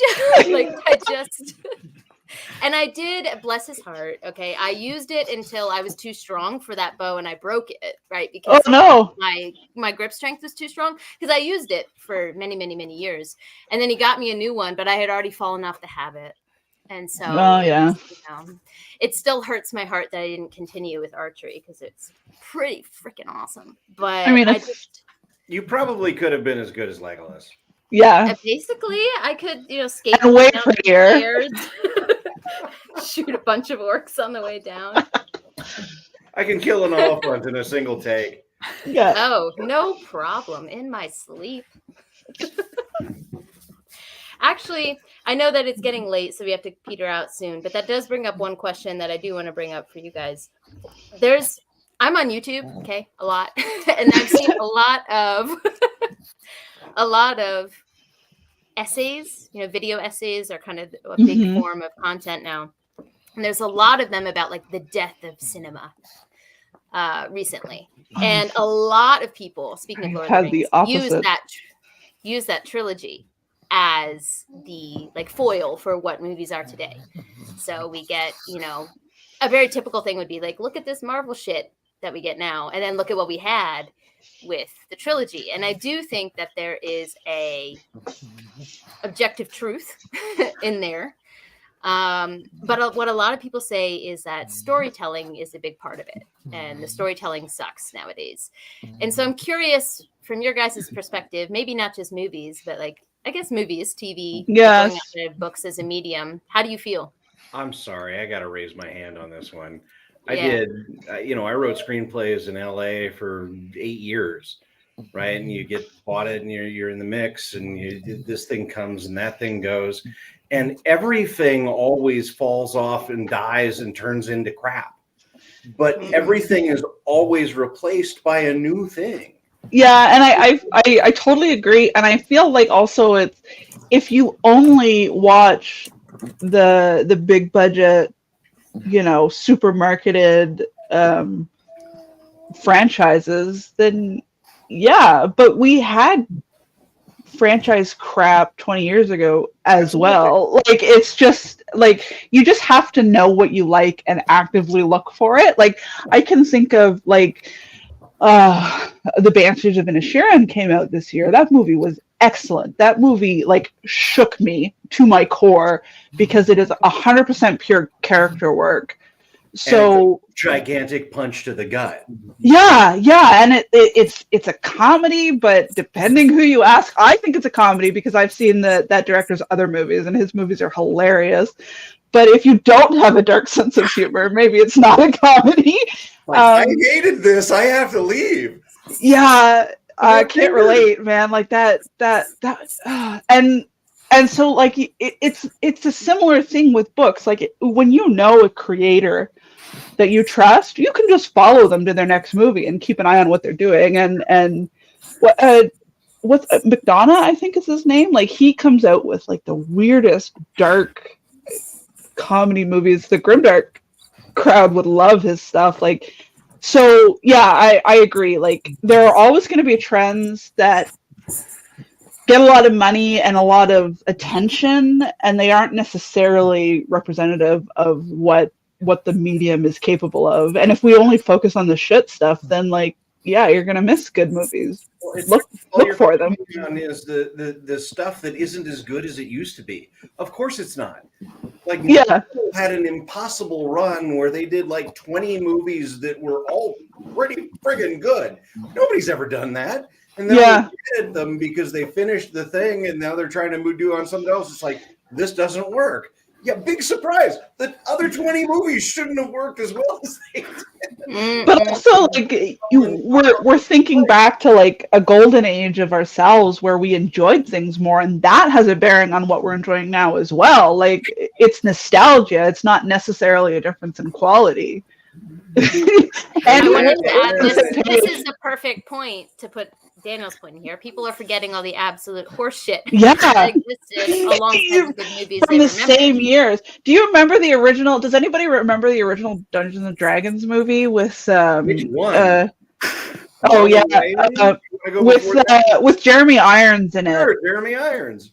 That was a terrible movie. It was horseshit. Production has always been garbage, and then they get it's camp, you know. So then it becomes a cult classic. That didn't mean any of us thought it was good back then, but you know, we look back on it fondly now. You know, we have a different. Do we? I think I liked it. The point.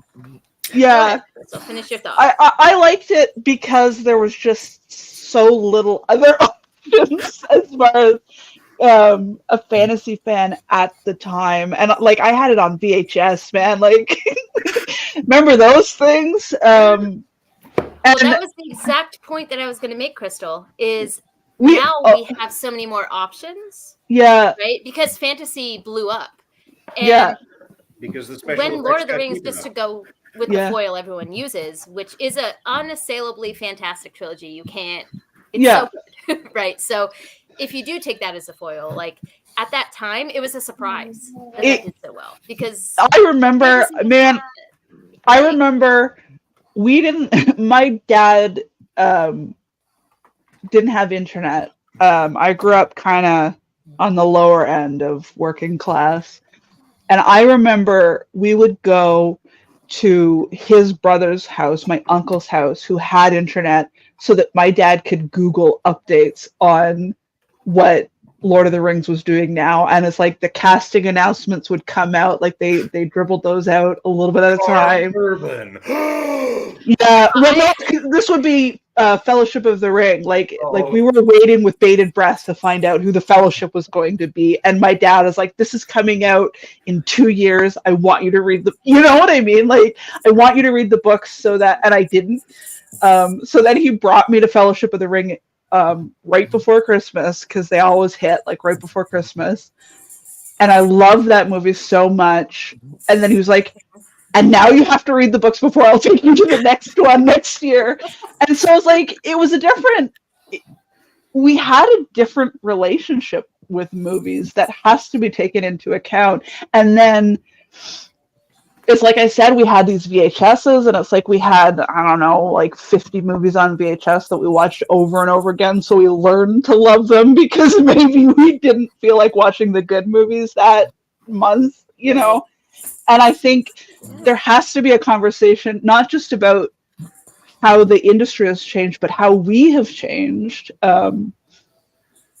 I think that's a big part of it too. But also, I guess because we have so many options, of course, there's more opportunities for stuff to suck, right? Because there's just more stuff out there. Yeah. But I do think that there is a part of me, and I will account for the fact that me changing is a part of it maybe as well. Yeah. But I am scared now for adaptation news. Like, if someone were to tell me, I love this background story. If someone were to tell me that the Greenbone saga was being adapted, part of me would be absolutely elated, and another part of me would be terrified to see it on the screen because of how many things I believe haven't been good in recent years. Yeah, because they make money now, so maybe there's a lot more incentive to pump them out quickly. I don't know if I entirely agree with that statement. Okay. I think also, no, I'm going to let you go before I talk for 20 minutes. I think part of it is that, 20 years ago, everyone was saying, oh, the movies 20 years prior were better. So I think that there's just, people think that things earlier were better. Like I don't necessarily know that our mentalities have changed that much. It's just we always have this nostalgia for the things that we loved when we were younger. But also, I think that there are a lot of bad adaptations out there, but there are also a lot of really good ones that we could never have gotten 20 years ago when the technology just wasn't there, the interest just wasn't there. The interest too, the production companies were like, I'm not going to make a fantasy, only nerds like fantasy. So it turns out there's a lot of us. Yeah, and I think the important part, rather than being worried when I see an adaptation is happening just like off the bat, I think the important thing for me is understanding who is behind it. Like, do the people who are making this care about the property? Like, do I think they understand when they make changes? Like, do I think they have a reason for it? Like, for with Wheel of Time, for example, I know there are a lot of people who are not happy with some of the changes, but from my perspective, it's a different medium. Like, we can't tell the same stories in a book that we can on screen. Exactly. Just on a baseline. And I think that Rafe Judkins has done a really good job at convincing the fans who are coming to it with a genuine like wish for the show to be good, because there are some fans who just but we're not going to talk about them. They exist everywhere. But I think that he's done a really good job at showing that yes, he's going to make changes, but he is thoughtful about what he changes, and there's a reason for it. Even if we might not always agree with what's changed, but he has at least considered it. And to me, that's really important. Like, I want to feel like the people who are making the adaptation care. And I didn't feel like that about the Rings of Power. Like, I didn't feel like they understood the brief, whereas I feel like Rafe Judkins does. So that makes a difference for me. Well, I guess the reason I haven't brought up specific examples is because, one, I'm just shit at watching TV. I am. I'll binge it for a night and then forget it exists. So I have no rights. But I haven't. So I watched the first 4 episodes of Wheel of Time, and I was digging it. It seemed a little too clean to me, but I think that's just, to be artfully dirty is an art in and of itself, So that's the only thing I really had. And then Rings of Power, I couldn't bring myself to care. I just didn't watch it. So I can't talk specifically about the examples you gave, but those are a lot of the examples that people use. Well, but to be fair, with Rings of Power, I also feel like I couldn't really bring myself to care about the Silmarillion. So I am a huge Tolkien fan. Like, I love Tolkien. I care about the Silmarillion, and it still didn't. I really wanted to like Rings of Power, and I couldn't. Yeah. Make of that what you will, but that's saying something. I think a lot of people feel the same way that you do. So Krystle, go ahead. We've been cutting you off, so take it. Well, I'm trying to cut everybody off. I don't remember what I was going to say. Yeah, just it's a totally different storytelling medium. Like, what you can do in video, and also you were talking about Wheel of Time, and the values of storytellers now versus when it was written have changed. That too. And even if we don't talk about political stuff, if we just focus on sorry, she's hungry. Plot beats and character arcs and stuff like that.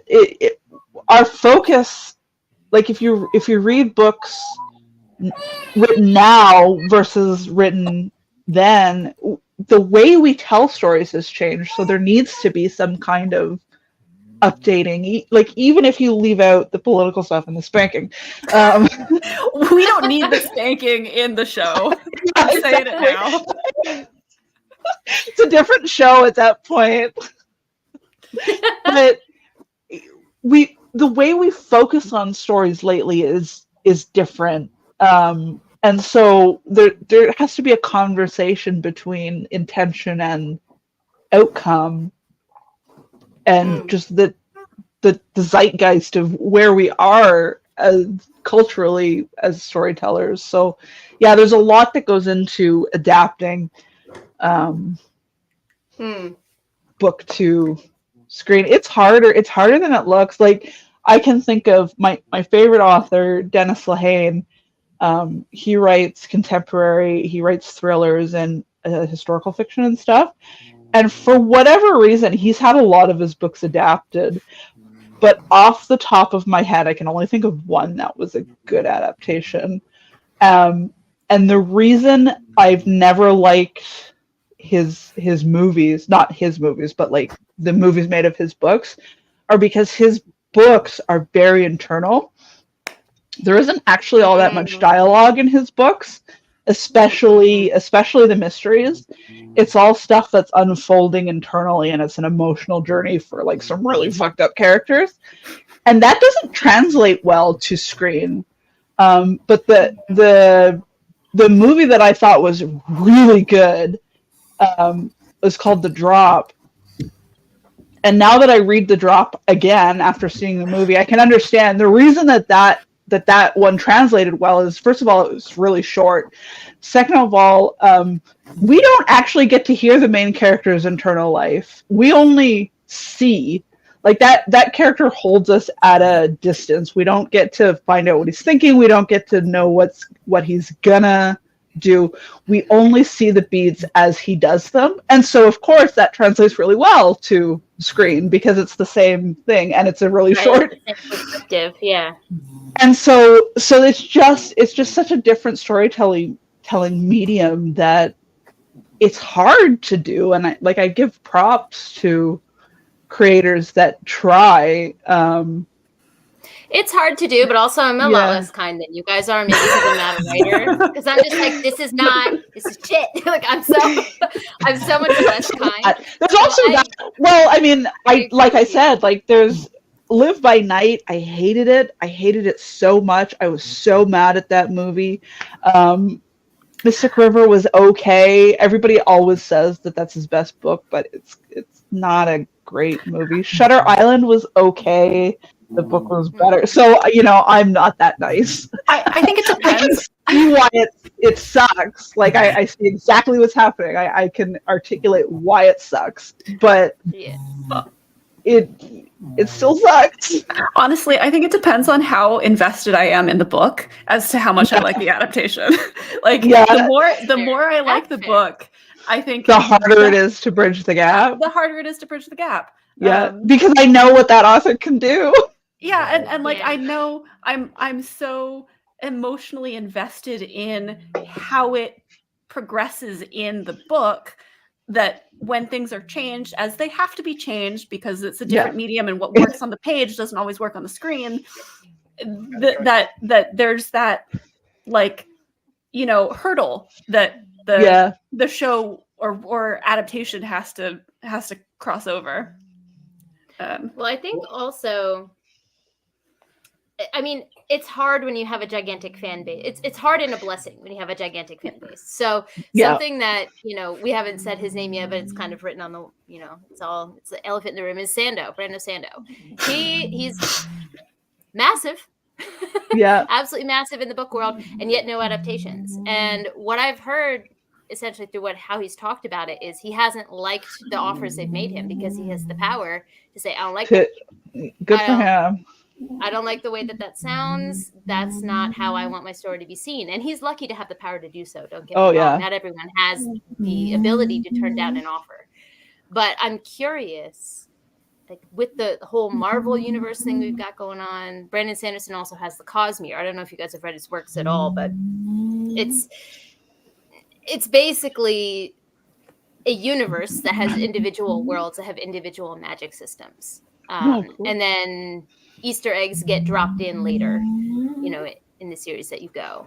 So what is that? That's Mr. Squeak. It's still... That is still... I can't. It sounded like a human. That's why I'm like, what is that? Is that my daughter? Like, that's still a mic? That's still her. Little tongue sticking out and everything. I love it. Oh, I feel so seen and represented by this It's- media. It's because she doesn't have enough teeth to keep her tongue in her mouth. Oh, oh. She's I lost love too many her. teeth. Basically, my point was it's ripe for adaptation and hasn't been adapted. And so I'm curious what that's going to look Because he like in won't the future budge. because Yeah. but there's a huge fan base, right? So I'm curious how that's going to look because it's going to get adapted one day. Someone's going to throw the right money and the right idea one day. After he's Yeah, dead. the right director. Oh, maybe. Yeah. I mean, when the estate wants to sell some of the property as IP, is when we'll get Maybe. a video film translation of it. I don't. Well, I Because have heard. he wants to hold on to too much of it to really make a go. Yeah, Because maybe. they don't let anybody hold on to like Final Cut, right? Mm-hmm. Oh, interesting. And it's just like you have to be able to go, okay, it's yours now. You're lucky if you're invited on the set. I mean, I agree, but I think, like, for example, Neil Gaiman with Good Omens had quite a lot of power. He wrote the scripts. He was on the set all the time. And he did have some of that veto power. So I think Sanderson is big enough that he could do something like that if he wanted If he wanted to. If he wanted to. Like Gaiman has said, he's talked about how that was basically all he did. Like he didn't do any other writing. That was what he did. And Gaiman had already had 5 adaptations. Yeah, he's by had, the time that happened. He's had plenty of experience. So he wasn't coming to it as a fresh, film.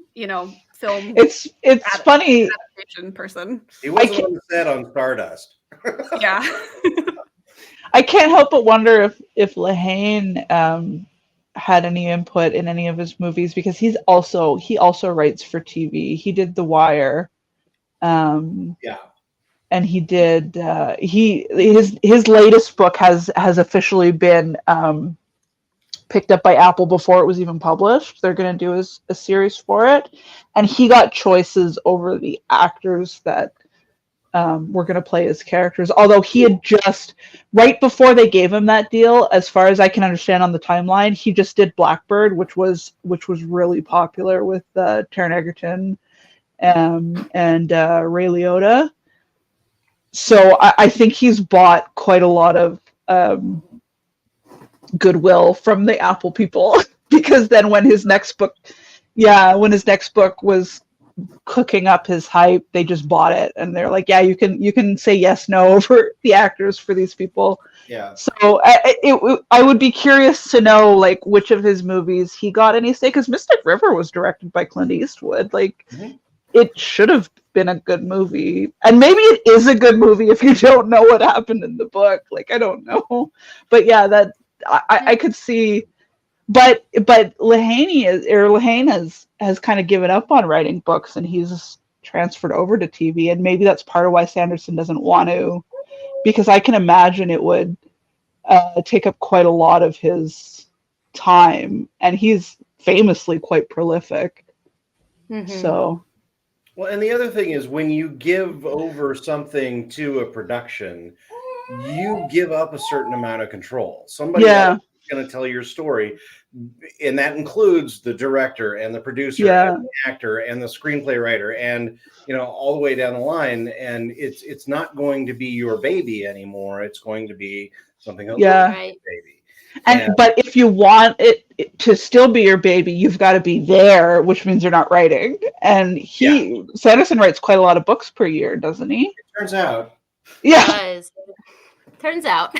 Yeah. It says, Daniel said, Sanderson said that Miss Bourne show went all the way to the actors in mist cloaks reading lines before the project fell apart. I didn't know that. Oh, that must have been really hard to let that go. I imagine so. I mean, I'm kind of happy that like Miss Bourne might be the first adaptation because that's my least favorite of all of his work. So like, let that be the guinea pig. Get it out of here. Oh man, we're almost on 2 hours. Good Lord.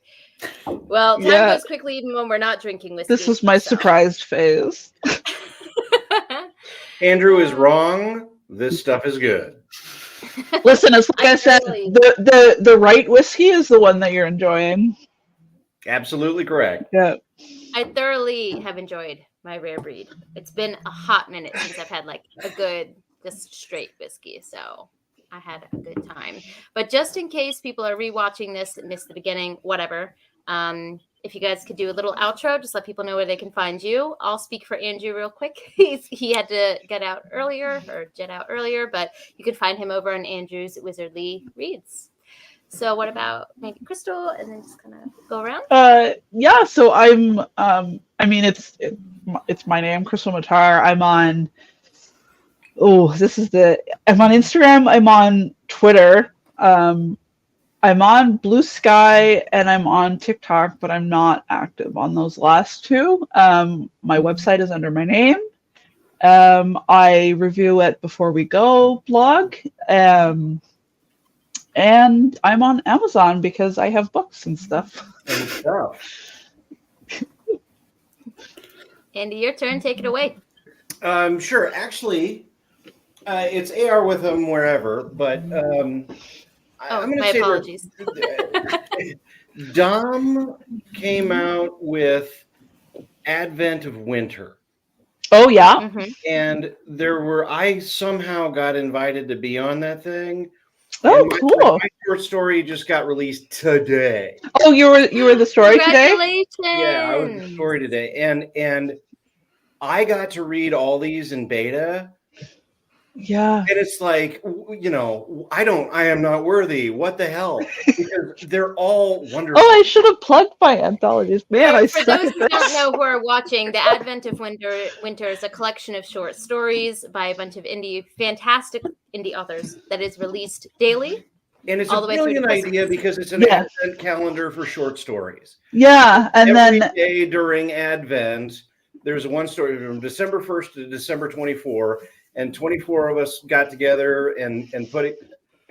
I'm just begging you to go and pick it up because there are so many great little kisses in there where you get to be introduced to a writer and get just a 6,000 word feel for them. And just in reading all of these, it's like, oh my God, these people have so much to offer. yeah, anthologies are awesome. I'm gonna swing back and plug the two that I'm in. So Alchemy of Sorrow came out a couple years ago. So that was headed by Virginia McLean, who is amazing. And anybody who knows me, that's Ishmael is in that story. It's his point of view. I don't know if my heart's ready. I need a minute. Oh, he is a melodramatic bitch. But that's what everyone Please expects. So yeah. That's why we love him. And then Anatomy of Fear just launched to the public. We kickstarted it, and it went really well.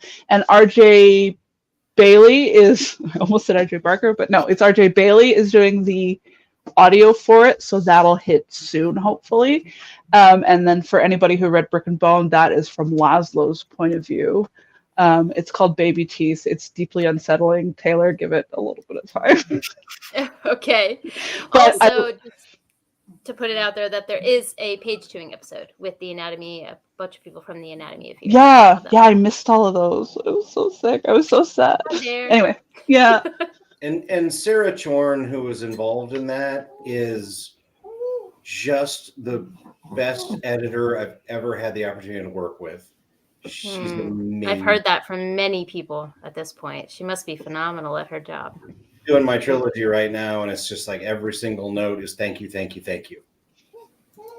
I also want to put this up here. Beck says, Andy literally made me sharp inhale and hold my breath with your short story. And Daniel's right. I mean, you did. Dom said, hey, let's do winter that isn't Christmas, which really lends itself to dark. Yeah, Yes, horror. 100%. Yeah, I was so jealous. I was like, jealous and like, I'm so happy for everybody. Man, I wish. Because like, I love writing. No, not like that. Like, I'm gonna read it. I love. There's something about winter. Like, I love winter as a fantasy setting so much. It's so threatening. Like we're lucky in our day and age where we have houses with, really good heating and insulation. But, you jump back like 50 years or more, and winter is so menacing, and it's such an interesting setting. Yeah. Truly. And it's automatically magical. Yeah. Because of snowflakes and snow. Yeah. Visually, it's like, oh wow, so beautiful. As a so Californian, dangerous. I don't know what the snow stuff is. That makes me sad. It's so ethereal and like liminal because it's only there for such a You just long drive up to time. Big Bear, you're all set. Yeah. But I did back Advent of Winter, and I am one of those trash patrons that hasn't read any of the short stories. But I just finished my current read, which was the Spiffbo read, which I love, by the way. I'm going to be hush-hush because we haven't talked about it on Spiffbo yet, but I love the book I just read, so I'm ready. Oh, I'm going to check the chat. But I am so ready to pick it up soon. Anything else you wanted to talk about, Andy, before we go? Oh no. Just go check out, as many indie authors as you can, and that's a good way. All three of those anthologies are a great way to dip your toe in the pool and figure out something that speaks to you. 100%. What about you, Sarah? Where can they find you? What's up? Feature things? So I am one half of Fiction Fans Podcast. We are a weekly, mostly SFF podcast where we discuss a new book each week. You can find us on all major podcast platforms, whatever. We're also on most social media at Fiction Fans Pod. We do still have a Twitter, but I basically only post updates there. I'm more active on Blue Sky. I'm the one who does all of our social media. That's not Lily. That's me. You can find us basically wherever, or our website is fictionfanspodcast.com. You can also email us at fictionfanspod@gmail.com. Sounds wonderful to me. Yeah, I mean, trying to balance between Twitter, Blue Sky, and all the other platforms is ridiculous. The amount of platforms I have to post to now is just, I copy paste and then I pray to whatever gods there are that it gets to who it needs to get to, because at this point, I don't even know.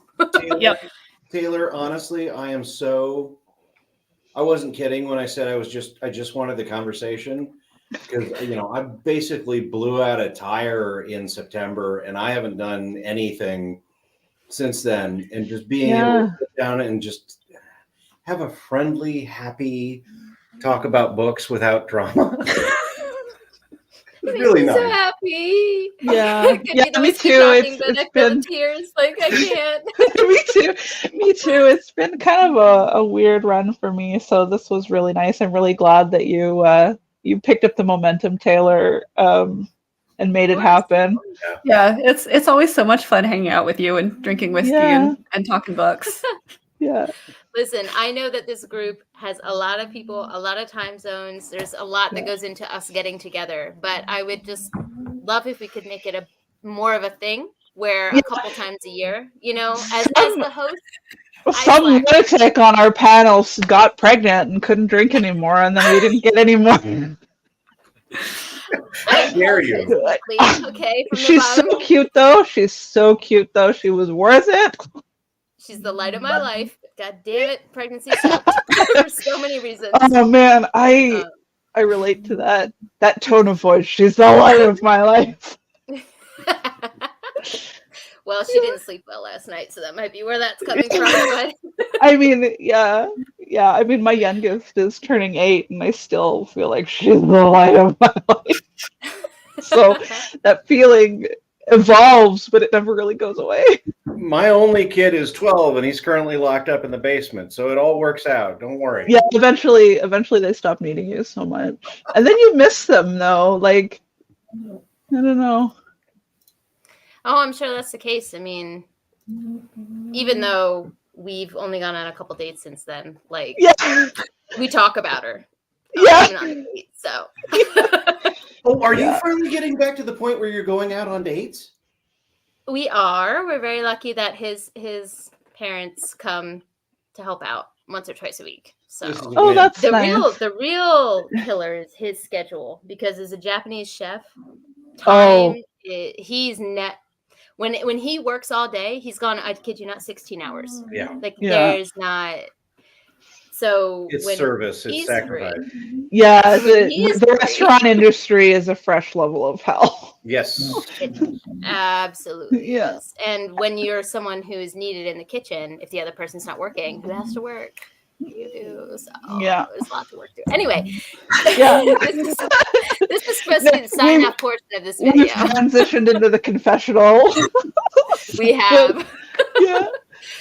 So the whole point was that I was trying to get to that I got distracted from is this has not been as frequent as I would like on my channel. And everyone that's in the group today, you only got a snippet of the people who are here, part of the group. It's a bunch of wonderful people. And I really want to have everyone on more often just because it is not centered around specific drama.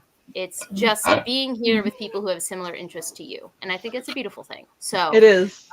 if you And it's a stumbled great way upon to this, pick up new books because I'm like, okay, Gemmel Stormrider, let's roll. Yes. Stormrider is so good. Yeah. And I owe Petition. my career to that book. And Petition. Yes, the old and the new. I owe my career to Please. Stormrider, and Petition is criminally underrated. So It's so incredibly good. But if you have stumbled onto this video somehow, you don't know who I am. My name is Taylor. My channel is Made Between the Pages, which is what you're on right now. I do page chewing with PL, who's also part of this group and couldn't join us today because he's off in Barbados. How dare he?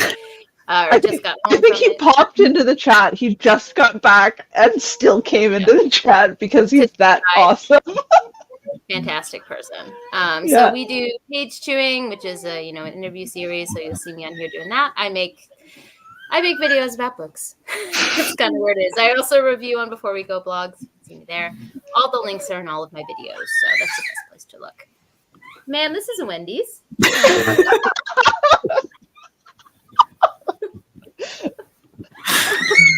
Apparently, I can't help her. So I think my daughter's getting a little antsy. So I will.